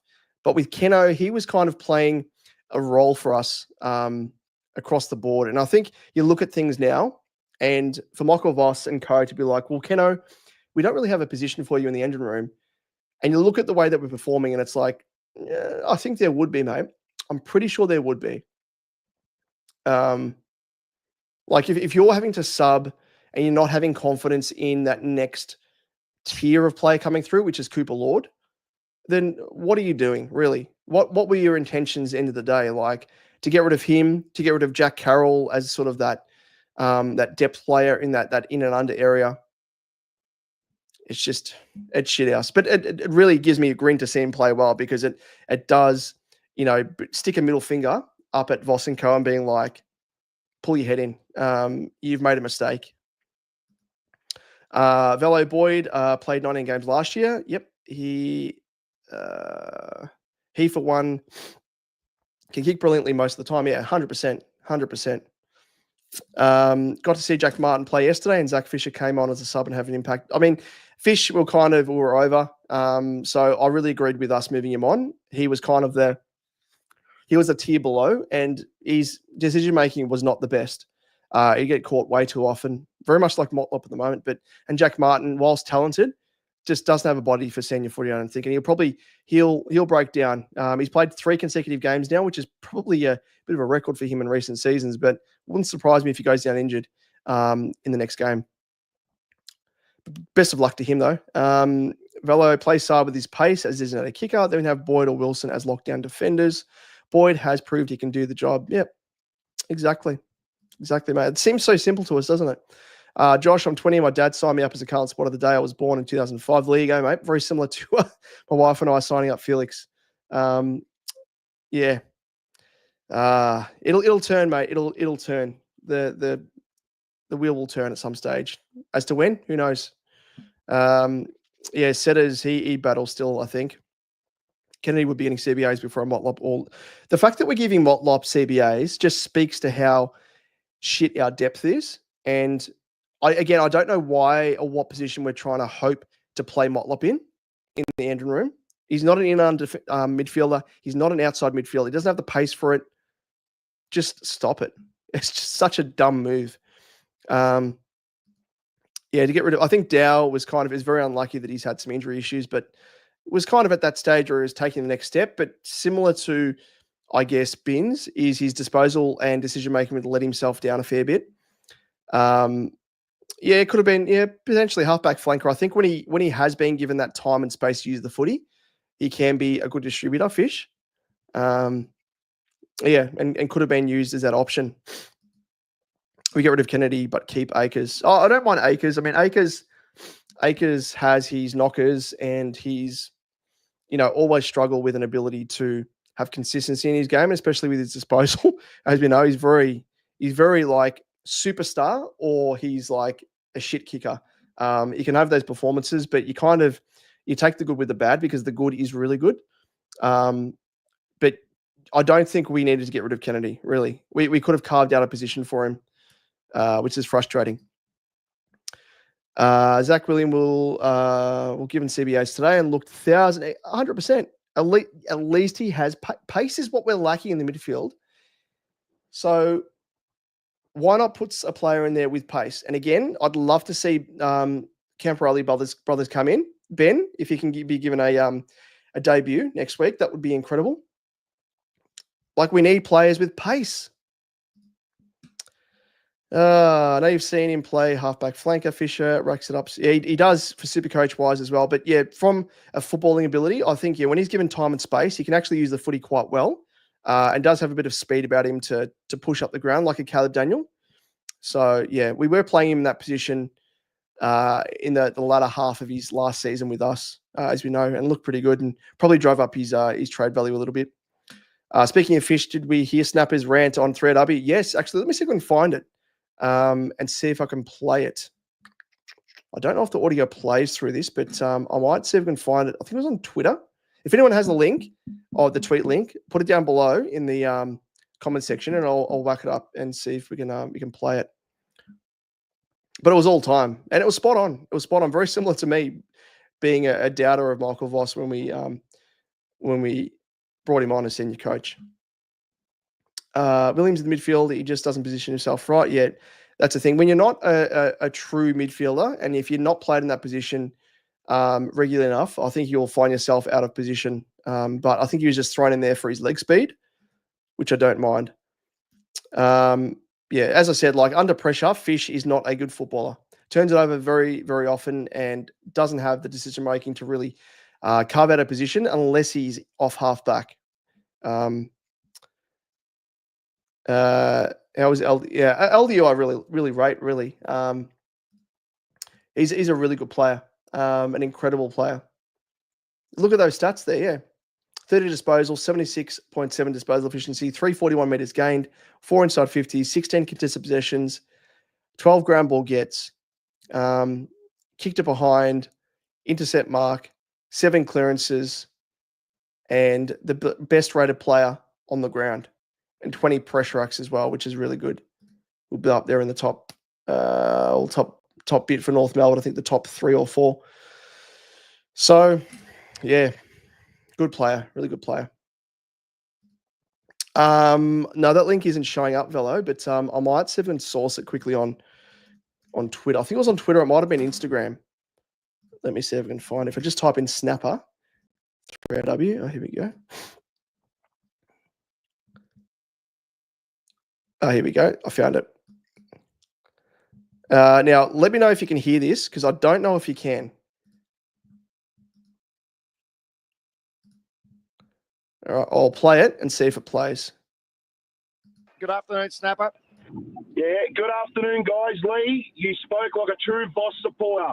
Yeah, you can easily blame the coach. Who else are we going to blame, Lee? That game style today was disgusting. Chipping it around like we're 10 goals up, and it's about time members have woken up. I called this in 2023, and Lloydie, you said the mental should have run the asylum, and Andy Mark called me an imbecile. I bloody knew what I was talking about Bossy and his football club, and it's taken members 3 years to wake up and realise it's smell the roses. We are a joke. I rarely leave the game early. In fact, never. We walked out at 3/4 time, and that says it all. Piss off, boss. Get out now. And he was spot on. He was spot on, really. Oh, he's trying to play again in the background. As I mentioned earlier, I called it out when we appointed Michael Voss in 2021. It was not going to end well. It was not going to end well. Just frustrating all around, really. Super frustrating. Where is it? For those that jumped in late, Josh, I don't think you were here. This is the tweet I made back in September 20th, 2021, and was chatting about virtually why I thought Michael Voss was not a good coach. Because you could see from the outset we were wanting an experienced senior coach, which wasn't there. He was the only one with the experience, and we brought him in. And the only thing I was wrong about there was I said 1 to 2 years' time. I thought it was going to be quicker than what it was. I mean, the 2023 season kind of bought him a little bit more time. Otherwise, he probably would have been gone off the back of that season. But yeah, just putrid shit, really. Just classic stuff. Continuously overlooked. There was a reason why he was continuously overlooked for senior gigs over the past few seasons. Just reeks of the club settling for anyone with some semblance of prior experience, good or bad. Not a fan at all. Nope. Not a fan at all. Sums things up. It's the crystal ball scenario. It was the crystal ball. You could see it happening. Josh, do you agree Connor Rosie was the best in the draft 2018, better than Walsh, Kane Corns as always? No, I wouldn't say that. I mean, Walsh has dealt with a fair bit of injury issues, and especially with the back. Now, I've had some debilitating back issues. I've got a bulging disc in my lower back, which continues to hamper me. And I know full well it's a shit of an injury to get over. So I reckon that there's fair reason why his, development has stunted a fair bit. Had he had an injury-free past few seasons, I think what we saw in the final series for 2023 probably would have been the benchmark of what we'd seen from then on, but obviously got injured, and then that's just sort of scuttled his development and, continuity and form and everything else. So it's just really unfortunate, but I think Walsh can still recapture that. And I think he's the sort of player as well where he needs to be played as an outside runner. He can't be played as an in and under player. Much like, as I was speaking about earlier, like with Zach Fisher, like Sammy Walsh, when he's given time and space on the outside, when he's sort of roaming the wings almost a bit of a wingman, he uses the ball incredibly well. When he's made to use the footy under pressure is when he turns it over and sort of, becomes that player where we're highly critical of him. But I think he's an incredible player. He's just not being played correctly, and he hasn't been at full fitness to, see the best of what we can see from Walsh, which he showed in the final series in 2023 and earned as the best finals player that season as well. Go Snapper. He's not wrong.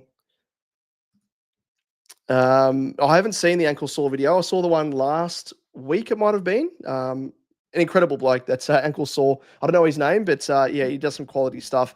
Very, very honest reviews, and one of the more enjoyable, I think, Carlton supporters online outside of Terry's Blue Abroad channel, of course, which I always enjoy jumping on, having a little bit of a yarn at times as well. G'day, Pete. Andy was fantastic.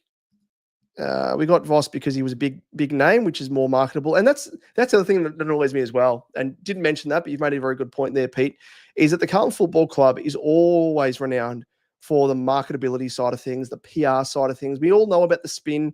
We've seen it during Bolton's tenure where, he wheeled out all the PR, catchphrases, green shoots, everything else. And I was working at the footy club at the time, back in 2018 at Carlton. I was heading up their media department for the video team.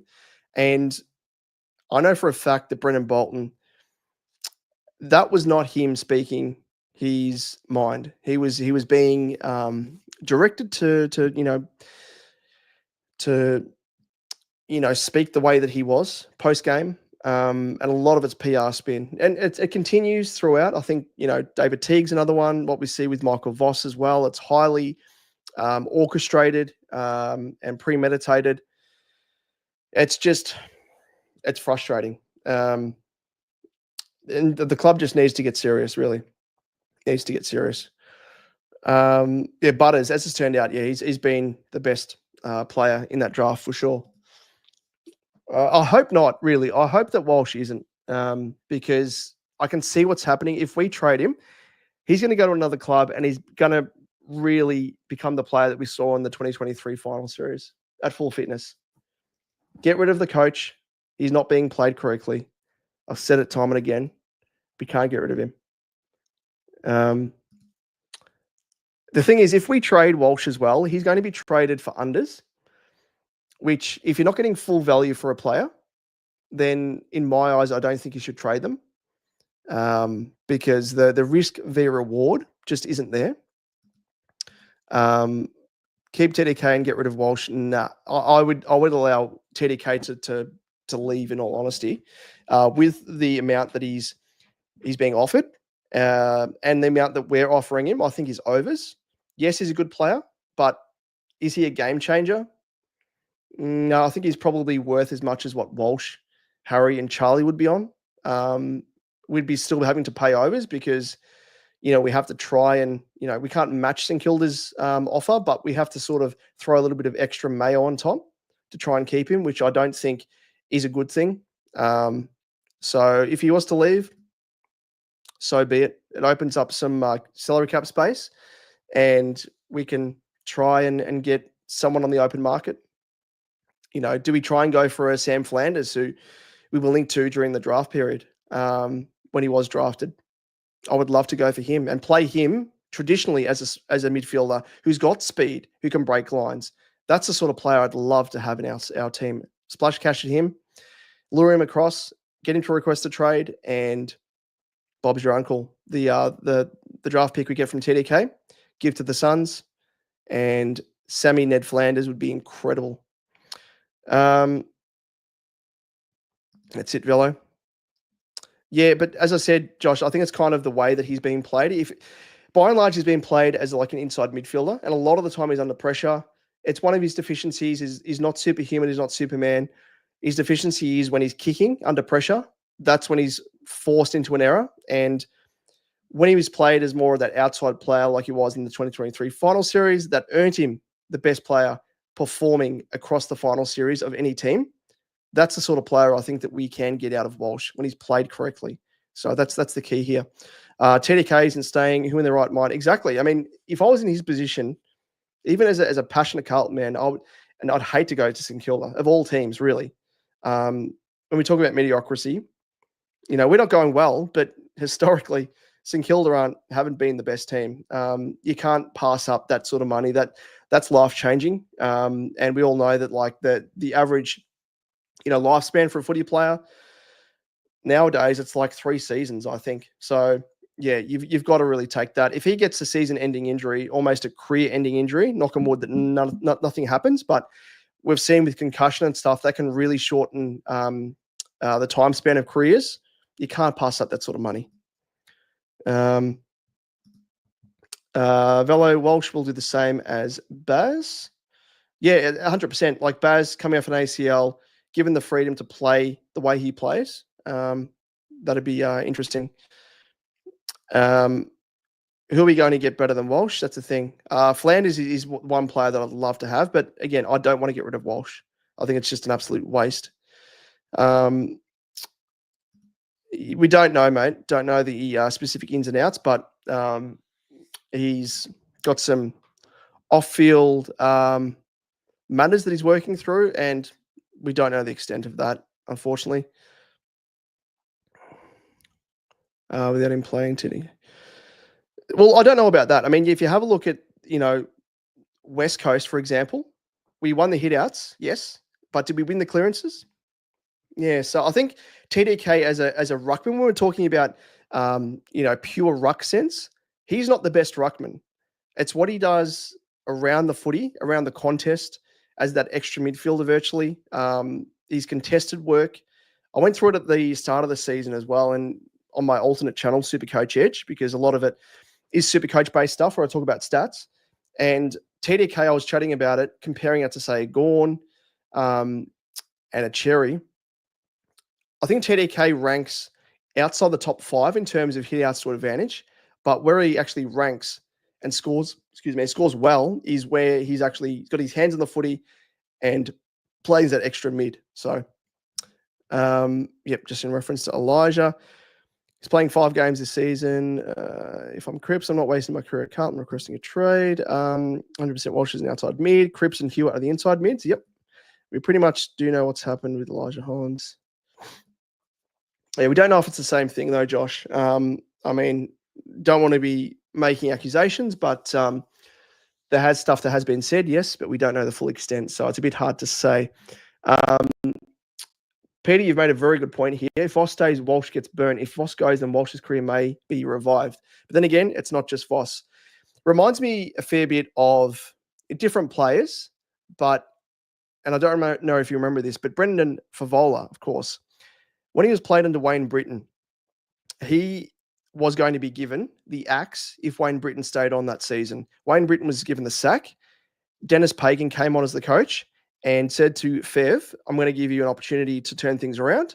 And off the back of that, we all know what happened with Fev. He turned things around, Coleman medalist, absolute gun. We know he came off the rails towards the back end, unfortunately, but maybe the same thing happens. Like, it just goes to show, again, dynamic between player and coach. Not every player on our list is going to have the best relationship with the senior coach, no matter who you are. I'm sure with speaking about Craig McRae, there's going to be players there that maybe don't get along with him. It happens. You can't cater to everyone, but I think the classic point you've made there, Pete, is it seems as though there are players, and Walsh may be one, he may not be one, but there are players, I think, within the playing group that don't like Voss, don't like his methodology, and probably don't like the way that he interacts with players, the way that he coaches, but also, as a coach / person, maybe his personality just doesn't bode well.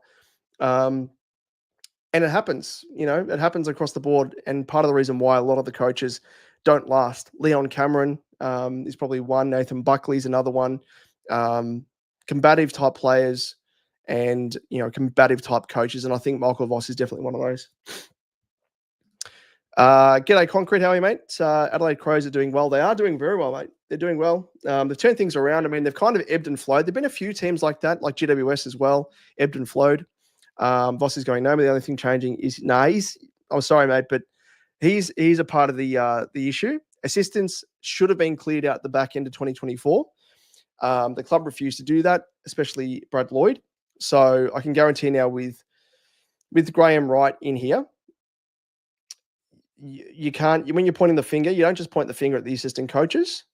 You point the finger at the head coach and assistant coaches. So I think there's going to be a full clean out across the board, or at least I'm hoping there to be, to really make the most of, this opportunity to wipe the slate clean and hopefully have a tilted a flag with the current list, because we should be. Velo, what ruck do we go after when TDK leaves? I think Moyle would be great. Yeah, I'm a massive fan of Moyle. I reckon he's underrated. Gold Coast will probably want to keep him because Witts is early to mid 30s. Body has broken down a couple of times, but Shrek I wouldn't like. Just too injury prone. And yeah, wouldn't command the sort of money I think that, or wouldn't deserve the sort of money that he would command, I think, because of his durability and lack thereof. I'd love someone like a Jackson, but I think he's probably going to stay at Freo. But Moyle's probably the next one I would love to have for sure. Don't know if he has categorically said that, mate. He's not the CEO as yet. So if that was to be the case, then that would have been, plastered across the media. Yeah, that's things change when you're the outside looking in compared to when you are the actual CEO. And he's definitely taking notes, as I mentioned earlier. He's going to make changes. Um, I think it's past that point, Josh. It's definitely past that point now. Last year, we saw what happened, and they were very, very fortunate to hide behind injuries. I think from what we've seen performance-wise in 2025 compared to 2024, there's a lot of parallels. There's a lot of similarities, and things have not improved. So off the back of that, I think we can definitively say there's a common trend across both seasons. So we need to make changes, unfortunately. Greg, we do have Pitnet, very, very true. But he's kind of that old school ruckman. He's probably a decent ruckman per se, but around the ground, I wouldn't say he's the best option. I mean, a lot of the players, new age players, Tim English, even Brody Grundy, even though he's getting on in age, TDK is definitely one of those players. Luke Jackson, players that can have an impact in the ruck, but also at the contest if they don't win the ruck hit out. And then around the ground as well, they're very aerobic. They have that ability to mark the footy and provide an option, incredible skill set, all that sort of stuff. So I don't think Pitnet quite fills that role, but as an old school ruckman, I think he can, at a pinch, provide a little bit of a contest. But I think nowadays you need to do a little bit more than win the hit out, and that's it. But I don't mind him at the very least as a break glass in case of emergency option. Indeed, no one is safe. Concrete, how about Scott Camporelli for coaching staff? He's done his apprenticeship across the journey as well. Might be a little bit of a weird one though, coaching his sons. I don't know if he'd be all for that, but yeah, maybe. Pito is pushing 30. Greg, and not a great ruck. Yeah, he doesn't have that much going for him outside of being a decent tap ruckman. But yeah, it's a fair point though, Greg. Like not to poo-poo what you've thrown out there. I think he's definitely still an option, but he's not quite the first choice option at that. So we'll wait and see on who's on the market. But we've given O'Keefe a bit of a crack. Don't know outside of that. Who else will go for? I mean, Riley O'Brien was spoken about and being linked to as well. I don't think he's an option. Again, he's, early to mid 30s. He's not an option long term. But I don't think ruckman, like we need more speed through the midfield more than we do a ruckman. Like we've shown, we've conceded won the ruck hit-outs, but we haven't won in clearances, and we've been beaten soundly through the middle. So I don't know. Yeah, it's just we might as well just keep Pitnet. He's another Pitnet, really. Might have a couple of notches on his belt compared to Pitt, but yeah. Oh, Nick Madden as well. Yeah, very good point. Getting a crack for the Giants, not bad. Anyway, that's Panties. Oh, very nice. There you go. Yeah, as I said, that from what someone said in passing, compared to what someone, I mean, it's easy to say that someone's going to keep their job compared to, in context of losses v wins, and the losses that we've had, like the one we had today, quite telling. Bergman, you've been linked to Bergman. Bergman would be pretty good. He would offer that speed and that skill set as well that would really answer a need for us. Would love to see that, Jay. Yeah. Sam Flanders is a player that I just love. Even though I think it came out today that Hardwick was saying he's not going to they're not going to trade him. I would be getting in the ear of Flanders very, very quickly and saying you could have a first choice spot in our injury room. We need your speed. He had I think he was ranked in the top 3 for the 20-meter sprint at the draft combine, Flanders, and for the 2-kilometer time trial as well. So an endurance athlete and good speed off the mark as well. So I just would love a Sam Flanders being played in a position, being played up forward. So I think it'd be probably easy to get on the blower to his agent, have a chat to him and say, look, we will offer him first choice role through the middle. We need his speed. He's not going to be played up forward like he is at Gold Coast. Get him over here. We'll orchestrate the trade. Flynn Riley played for our VFL side today, and at 206 centimeters, look, there's a lot of big blokes out there. Flanders, I doubt, wants to leave, but he would be amazing in the midfield.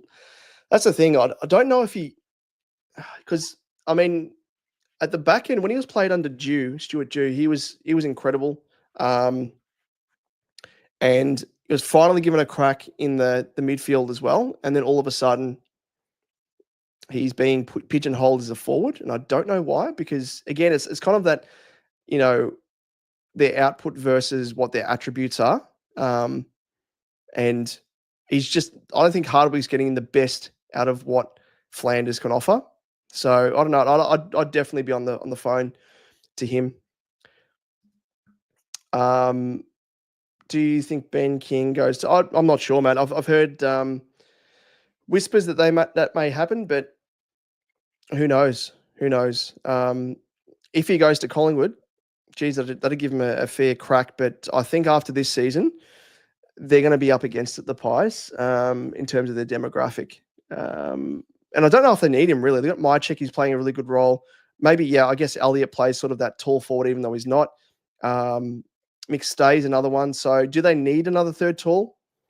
Don't know.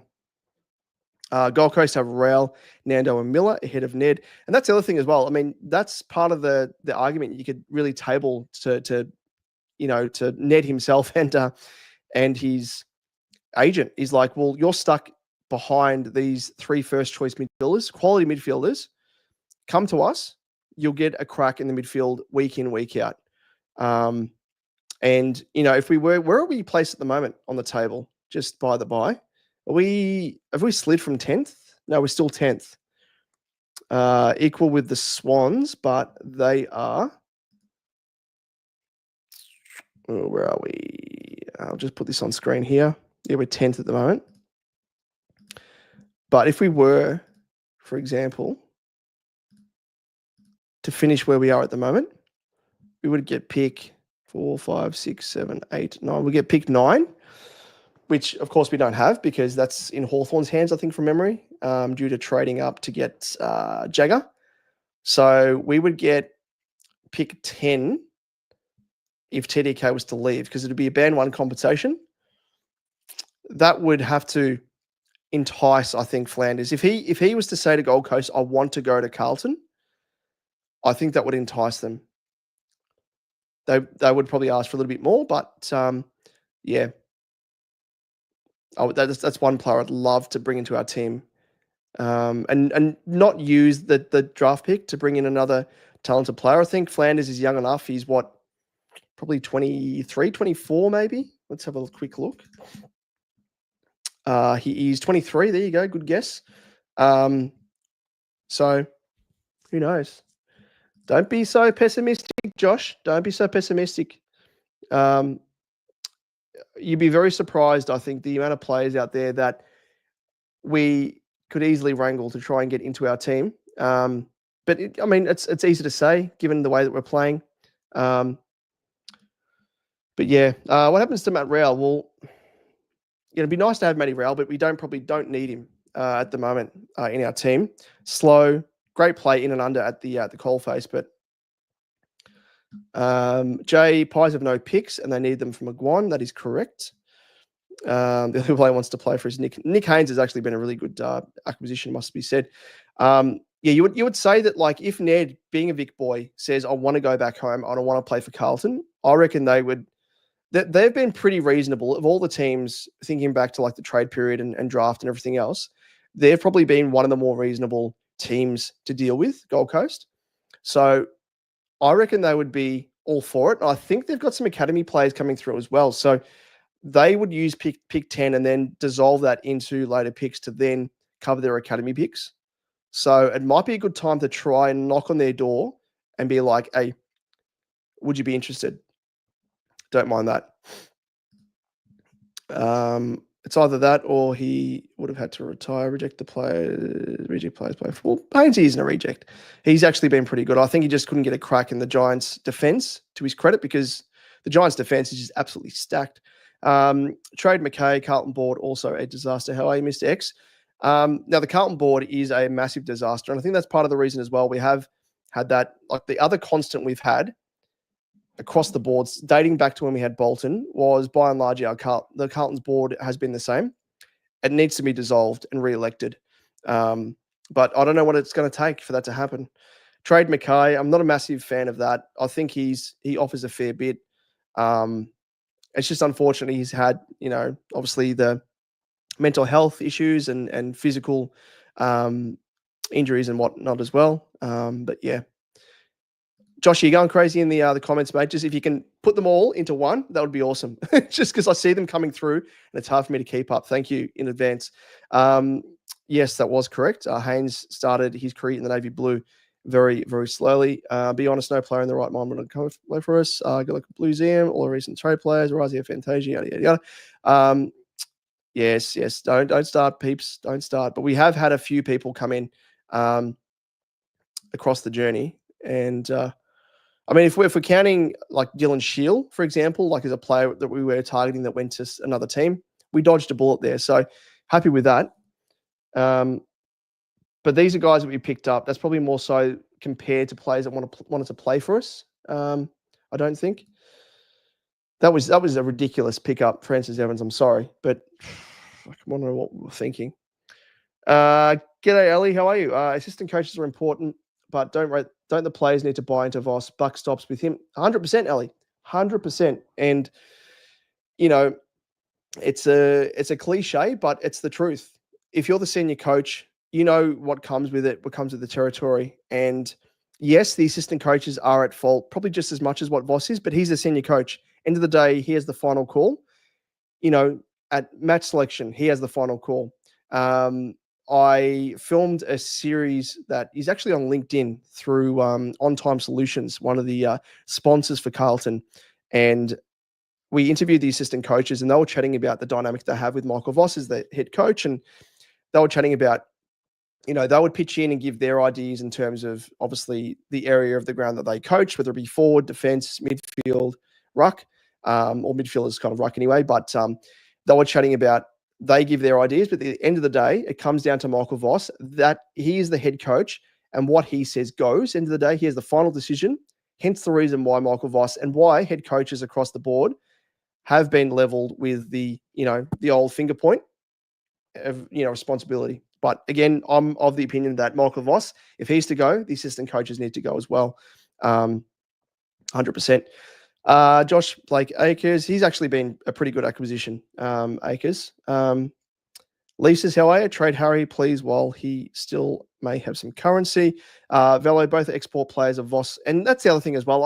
I'm sick of Voss having these love childs. Like Fantasia was given games last year when he probably didn't even deserve them, was played in a position that he wasn't playing a role in, was playing in games and averaging like 60 to 65% time on ground. So virtually being another player that was, subbed off at 3/4 time, virtually playing that amount of game time. It was just ridiculous. And then to bring in Francis Evans, who's been given the chop by two previous teams in Geelong and Port, and in a position where we're, yes, well stocked in small forwards and we don't have quality, we are well stocked enough. So I don't know why we opted to go for another small forward. Just ridiculous. Mr. X, rebuild around the young players. Indeed, that's what we need to do. We should have got Papley, but it didn't happen. Will Haywood, yeah, I'm not a fan of Haywood really, so I'm not too phased with that, but Papley would have been nice. I think that was more so due to Sydney, Josh. That wasn't due to Papley. So Papley wanted to come to us. Sydney refused to trade him, and they held him to his contract. And off the back of that, he played a really good season and opted to stick around with the Swans. So it was nothing to do with us. That was to do with the Swans holding sway there. Mr. X not getting Houston. Now, I'm not for this really. I know it's easy to say in retrospect because TDK looks as though he may be out the door. And part of the reason why I was happy for us to bypass Houston was the fact that we needed some extra money to try and entice TDK to stay. And at the time, we didn't know if TDK was going to stay or not. We still don't know. But I think with the way that Houston is playing at Collingwood, I think they could probably do without him. He hasn't really had any massive standout games for them. He's probably putting in the same amount of impact as what John Noble would have and has been when he was at the Pies. So Houston's had a little bit of a down year, I must admit. And if he was to come into our team, I don't think he would have really made much of a difference off halfback. I mean, the issue is the way that we're being played. If we're not playing Saad, who can play that position of Houston pushing up the ground as an attacking defender, who's to say that as soon as Houston comes in, that Voss is like, no, Houston, you want to be a lockdown defender. So, yeah, it's one of those things where it's just a frustrating thing where I think Houston looked really good in Port's lineup. I still don't think he actually has as much impact in Collingwood's lineup compared to what he did at Port Adelaide. So the thing is as well that it comes down to the way that you're being played. And we've seen it across the board. And I spoke about earlier on, Michael Voss, the way that he coaches is he has the players push up the end of the ground of where the ball is to try and lock it in. If it's in the forward half or if it's in the defensive half, pushes our forwards back defensively to try and force a turnover. Issue is that, if our forwards are on the wing and they have the footy, who are they kicking to? No one. So I don't think it would have been conducive to our game plan, and we wouldn't have been able to get the best out of Houston. So I just think it would have been a bit of a waste. And how many more halfbackers do we need in our team across the journey? We've had to convert Zach Williams, to a forward. We've had Adam Saad as that running defender. We've had even Cowan as well, has played a little bit of that role as well. We've had Boyd as well, who I think can play that role, and they refuse to play.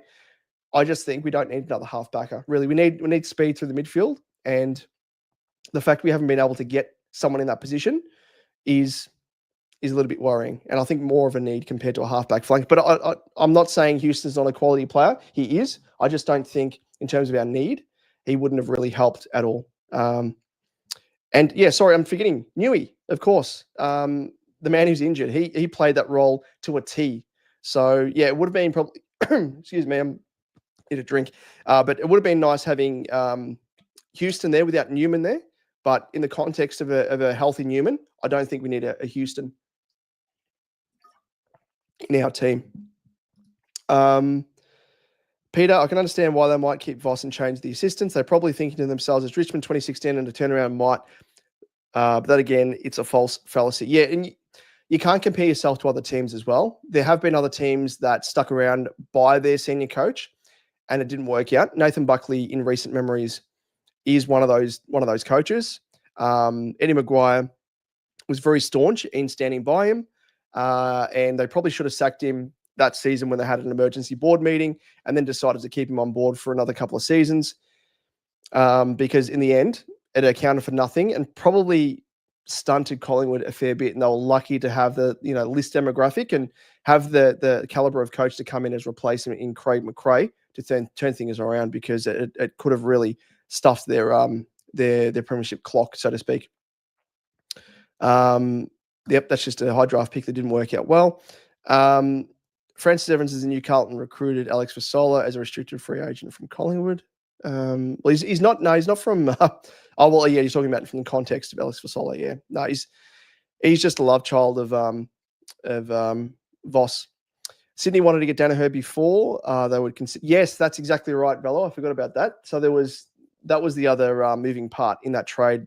That unless they got Danaher from Essendon, then they weren't going to trade Papley, because it was kind of like for like. They would have used the trade capital that we would have traded to Sydney for Papley to then pass on to get Danaher from Essendon. So with Essendon and Todoro primarily saying no, that absolute arse wipe, he stuffed up our ability to get Papley in the navy blue. So, yeah, what can you do?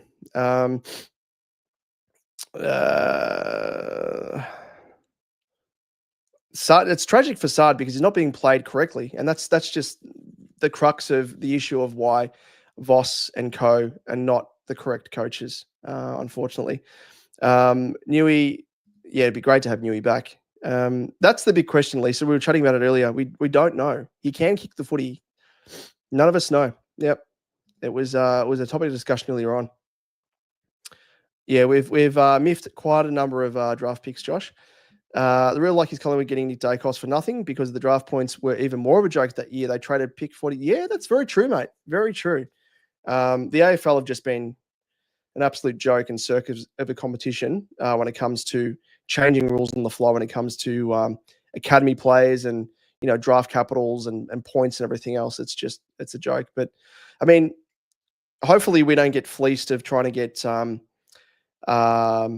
Walker's son into Cody Walker in for not this coming draft, but the next draft, and Peter Dean's son as well.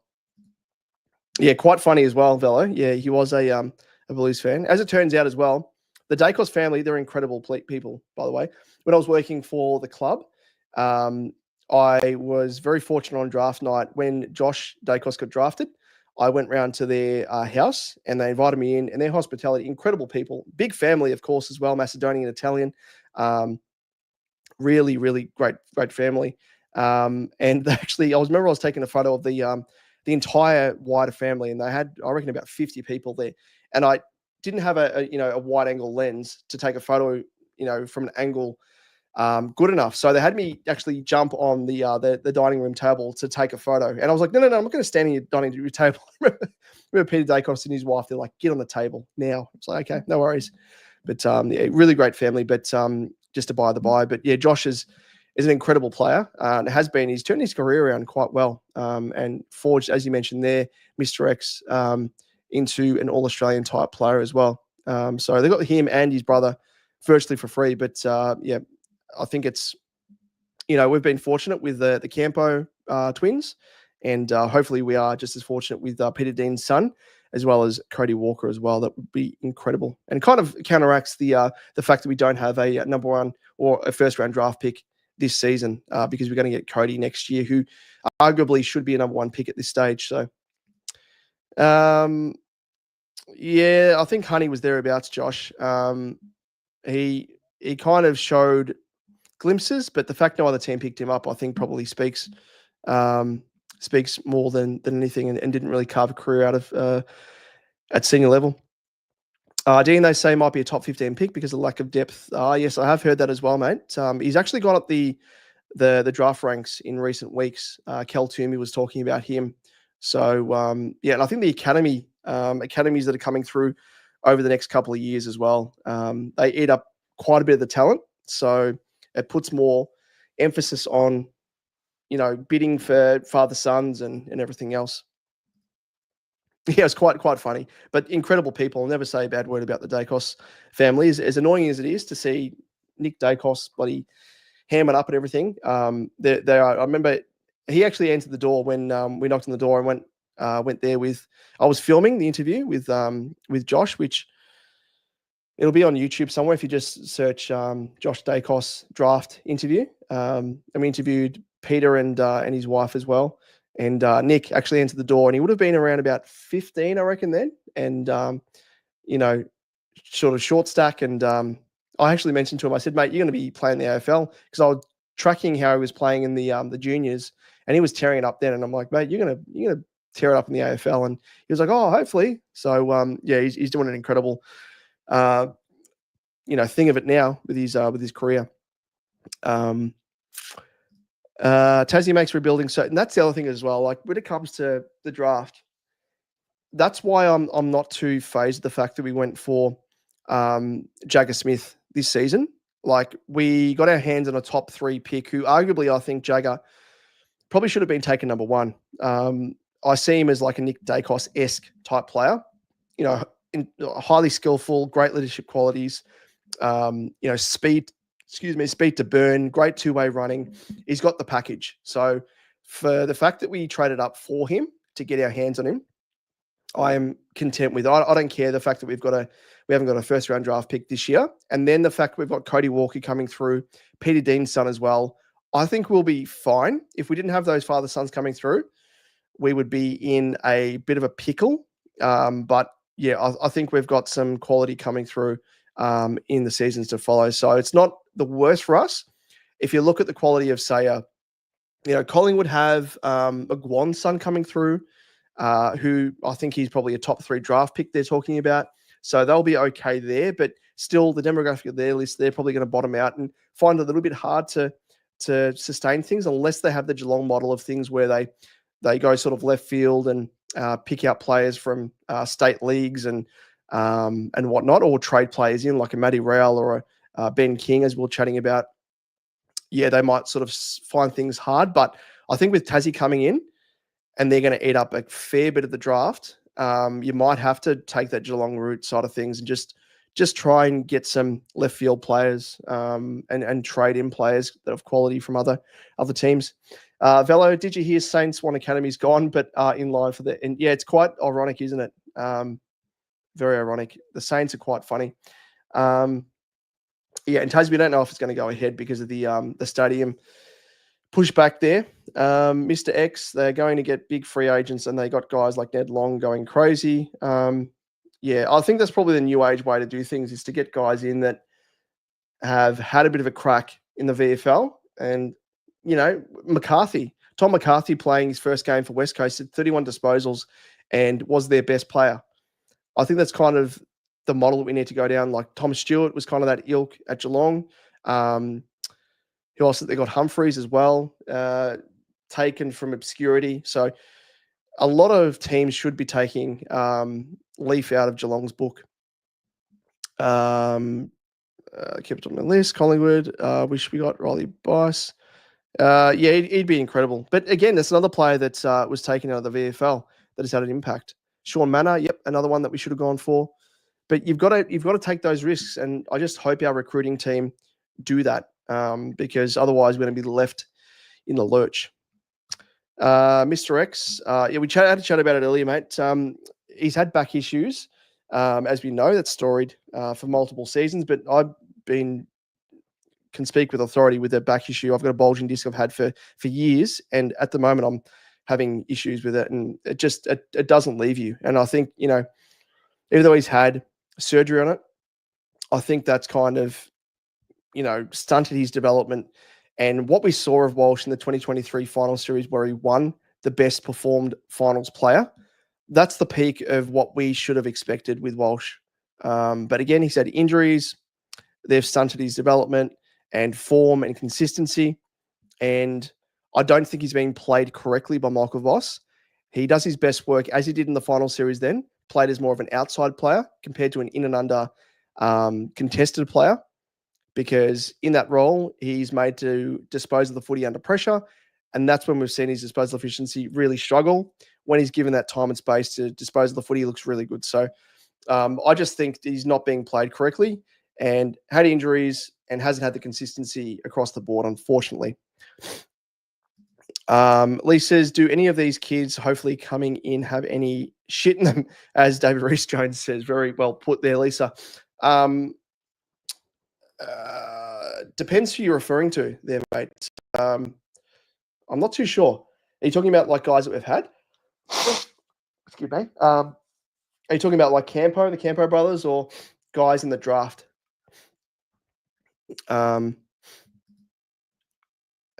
Walsh has he has a foot injury at the moment as well, so he hasn't had a good crack at it. The thing is that Walsh doesn't have currency at the moment. He's not going to have full currency, and Mackay won't either. Probably Mackay more so than Walsh, but I just don't think, especially with this draft, considering how compromised it is with academies, I don't think you're going to be getting access to the best talent in having a high draft pick. So really, again, I'm not too phased in the fact that we don't have a first-round draft pick. Next year after that is the one that counts. We're going to have, obviously, Cody Walker coming in. They do. Like Ben Camporelli is more of an inside midfielder. Lucas, as we've seen in the early part of the season, he's more of a wingman, can play off half-back as well, but less sort of contested type player. And in the draft, don't know who we're going to pick up, really. It comes down to development and, the confidence of the kid that you bring in. Jagger Smith, I think, has that in him. He's a very supremely talented player, great leadership qualities, a smart footballer, very mature for his age as well. So I think what we have there as a known commodity in terms of Jagger is going to be very, very exciting. Just hopefully he can stay fit, and the ACL doesn't impact him early on in his development, but he's going to be an incredible player. Velo would be lucky to get an early second rounder for Walsh. Yeah, exactly right. And what's the use in trading a player of his quality that we got for pick 1 if you're not going to get decent return on investment? We've invested how many years in him? We haven't got what we wanted. We're not going to just trade him for a packet of chips and then say if he goes to Geelong or a Brisbane and smashes it, we're going to be shooting ourselves in the foot, looking back and being like, well, what a waste of a trade that was. So, yeah. Harry Dean, I've heard, has Peter's mentality. There you go. Peter Dean was a crazy, crazy man. A bit before my time, but I have seen highlights of him, and especially when I was working at Carlton doing highlights and whatnot of the yesteryear premiership players. And he has a little bit of a mongrel in him. So good to hear that, Velo. Good to hear.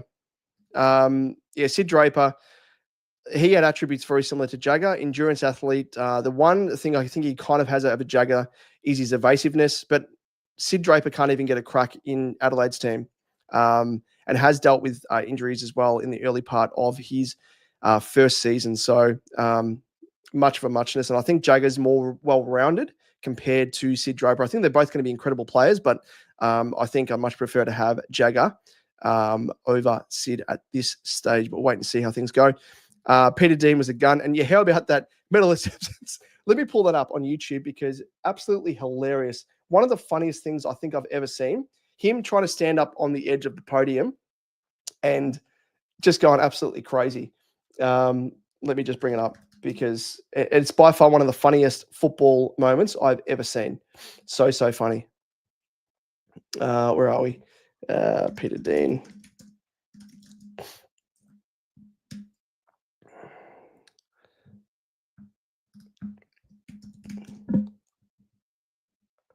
Where is it? I'll have to try and find it. If anyone has a link, let me know because I can't find it quickly on YouTube.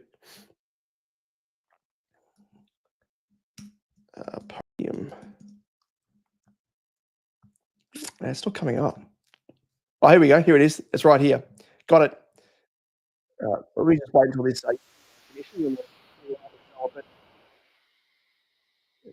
Yeah, he slipped. He went to go stand on the signage and slipped off, and then tried to cover it up by like running back and then running up and over the podium. Hilarious. All right, let me share this. Number 35, Peter Dean. Now you watch this. As mad as a cut snake.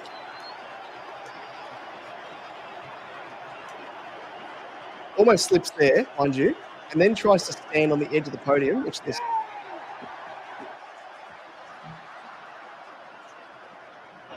Oh, they cut away. Why'd they cut away? 39. Oh, that's a joke. They cut away from it. Oh, I'm going to try and find the actual one where he slipped. They show him slipping. It is the funniest thing you'll ever see. We might just go 1995 grand final presentation because that wasn't it. They covered it up there. I'll see if we can find it in the back end, so you're not having to watch it. But they didn't show him falling. But the funniest thing, I've actually never seen that covered up. I always thought it was where is it? The back end here. Might be this one here actually. Greg Williams.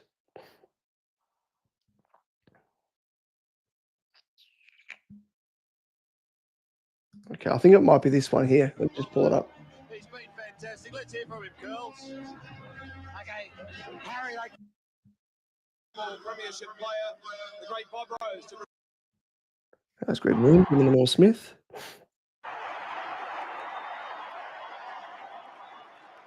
I would have been before that actually. They cut it out.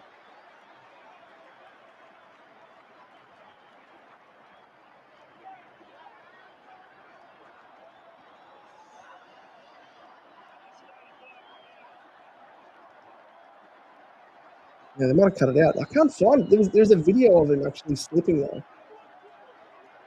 They cut it out there. Bitter disappointment for Geelong. Staying out on the ground. Oh, those were the days. I have it on fellow. I have it on VHS. Watch it regularly. Like when you're having a bit of a downer, if you're having a bad day, literally look at this vision. It is the funniest thing ever. And then went arse over tit exactly.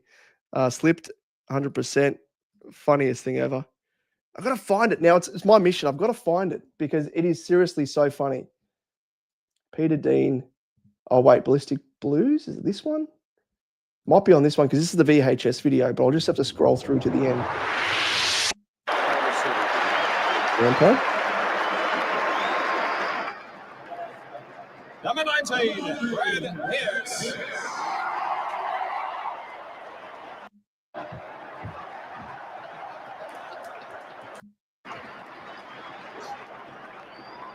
Number 11, Earl Spalding. Spalding went off his nut there as well.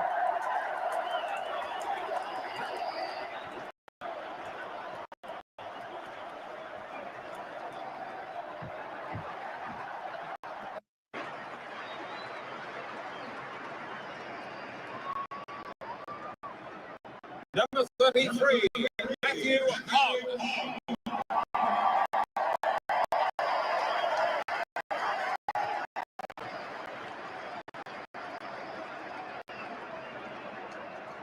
Number 35, Here we go. Peter Let's see if they show it now.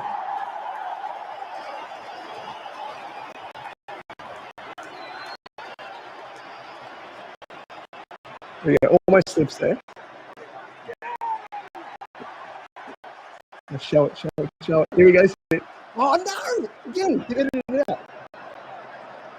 Then he runs off. Number 39, and Christo. Jesus. Is it like a bloody Mandela effect? We've seen it. Why have they edited it out? It's crazy. At least, so maybe the Sons of the Past champions will help bring Hart back into our club. You bloody well hope so. But maybe that's the catalyst. I mean, the club harps on so much about, the success of, the 16 premierships historically, and yet the team can't play like it. So, I got to find this Peter Dean. That's so annoying. They've edited it out. It's time for combat. I don't know.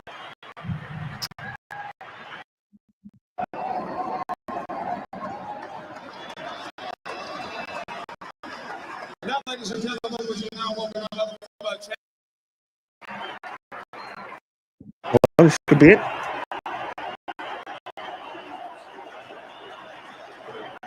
No, they might edit this out as well. Yeah. Damn, they've edited it out. Can't do that. I'll have a look. It might be on Twitter or somewhere. Anyway, bloody annoying.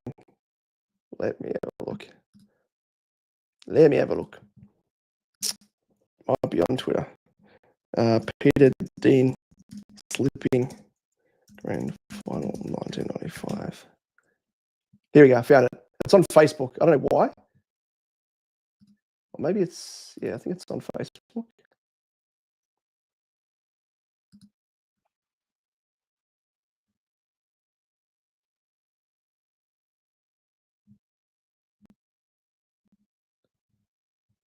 Here it is. Yeah, it's on Facebook. Here we go.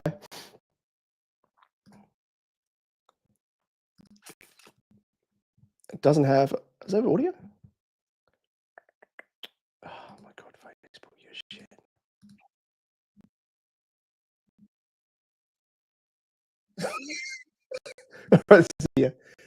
All right, this is it. I finally found it. And we might start wrap things up after that because I've just realised the time is very, very late / early in the morning. So we might end things after watching this hilarious video.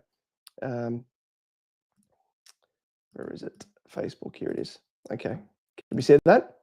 Here we go. Let's round things out with this hilarious video. So if you haven't seen this, strap yourselves in. It is bloody hilarious. And ready? 3, 2, 1.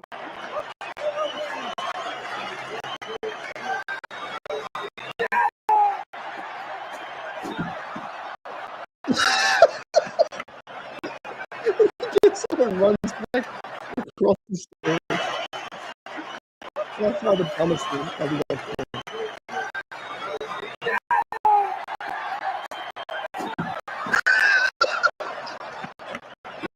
What the safe place? Then jumps over the boat. I haven't seen him recorded.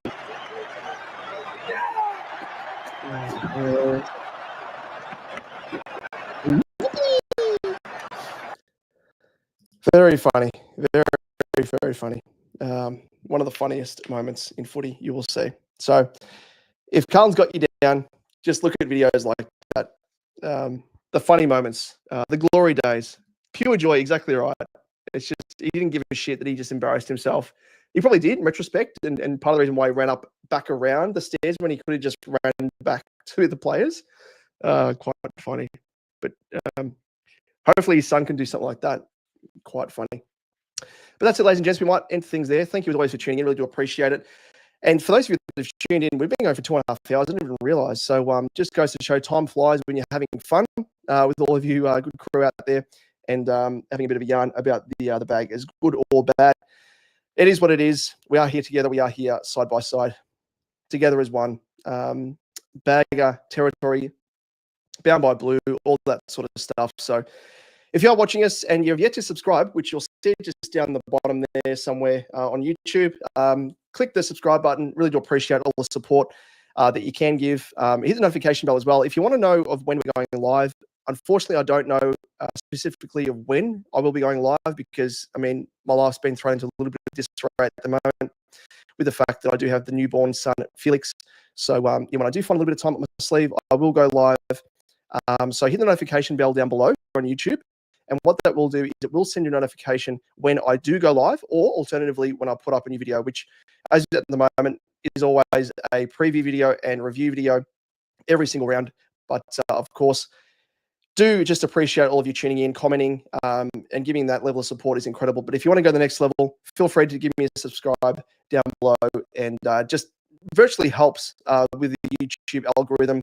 The more subscribers, what it does is it says to YouTube, well, looks as though you're getting some nice views there, you're getting some support. We'll put your channel out a bit more often and expose it, give it more exposure virtually. And fellow baggers out there can tune in and join in the frivolity and everything else. But thank you one and all once again.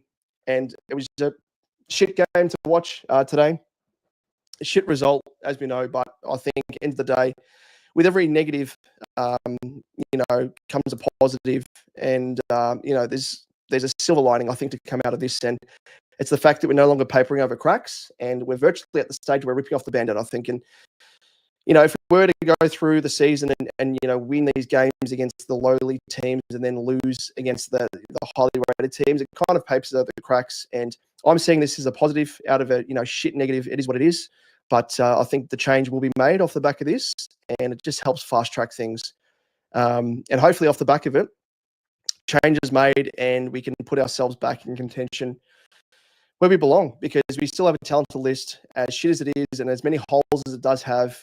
Just got to remind ourselves, we made the prelim back in 2023, and that was only a couple of seasons ago. So things can change very, very quickly. We've still got that core group of players that led us to that prelim. So hang your head high, and hopefully with a couple of small tweaks, we'll call them small, there might be some changes in terms of coaches and whatnot, but I think across the board, we will come out of this much, much better in the long run. Thank you again, one and all, for your attendance, for tuning in, for commenting, and for your likes, for your subscribes, everything else. I really do appreciate it. And with that, we will catch you next time to preview our upcoming game. And I don't even know who that is. The Giants, maybe? I don't even want to look ahead at this stage. Thank you again, one and all, and we'll catch you in the next one. Cheers.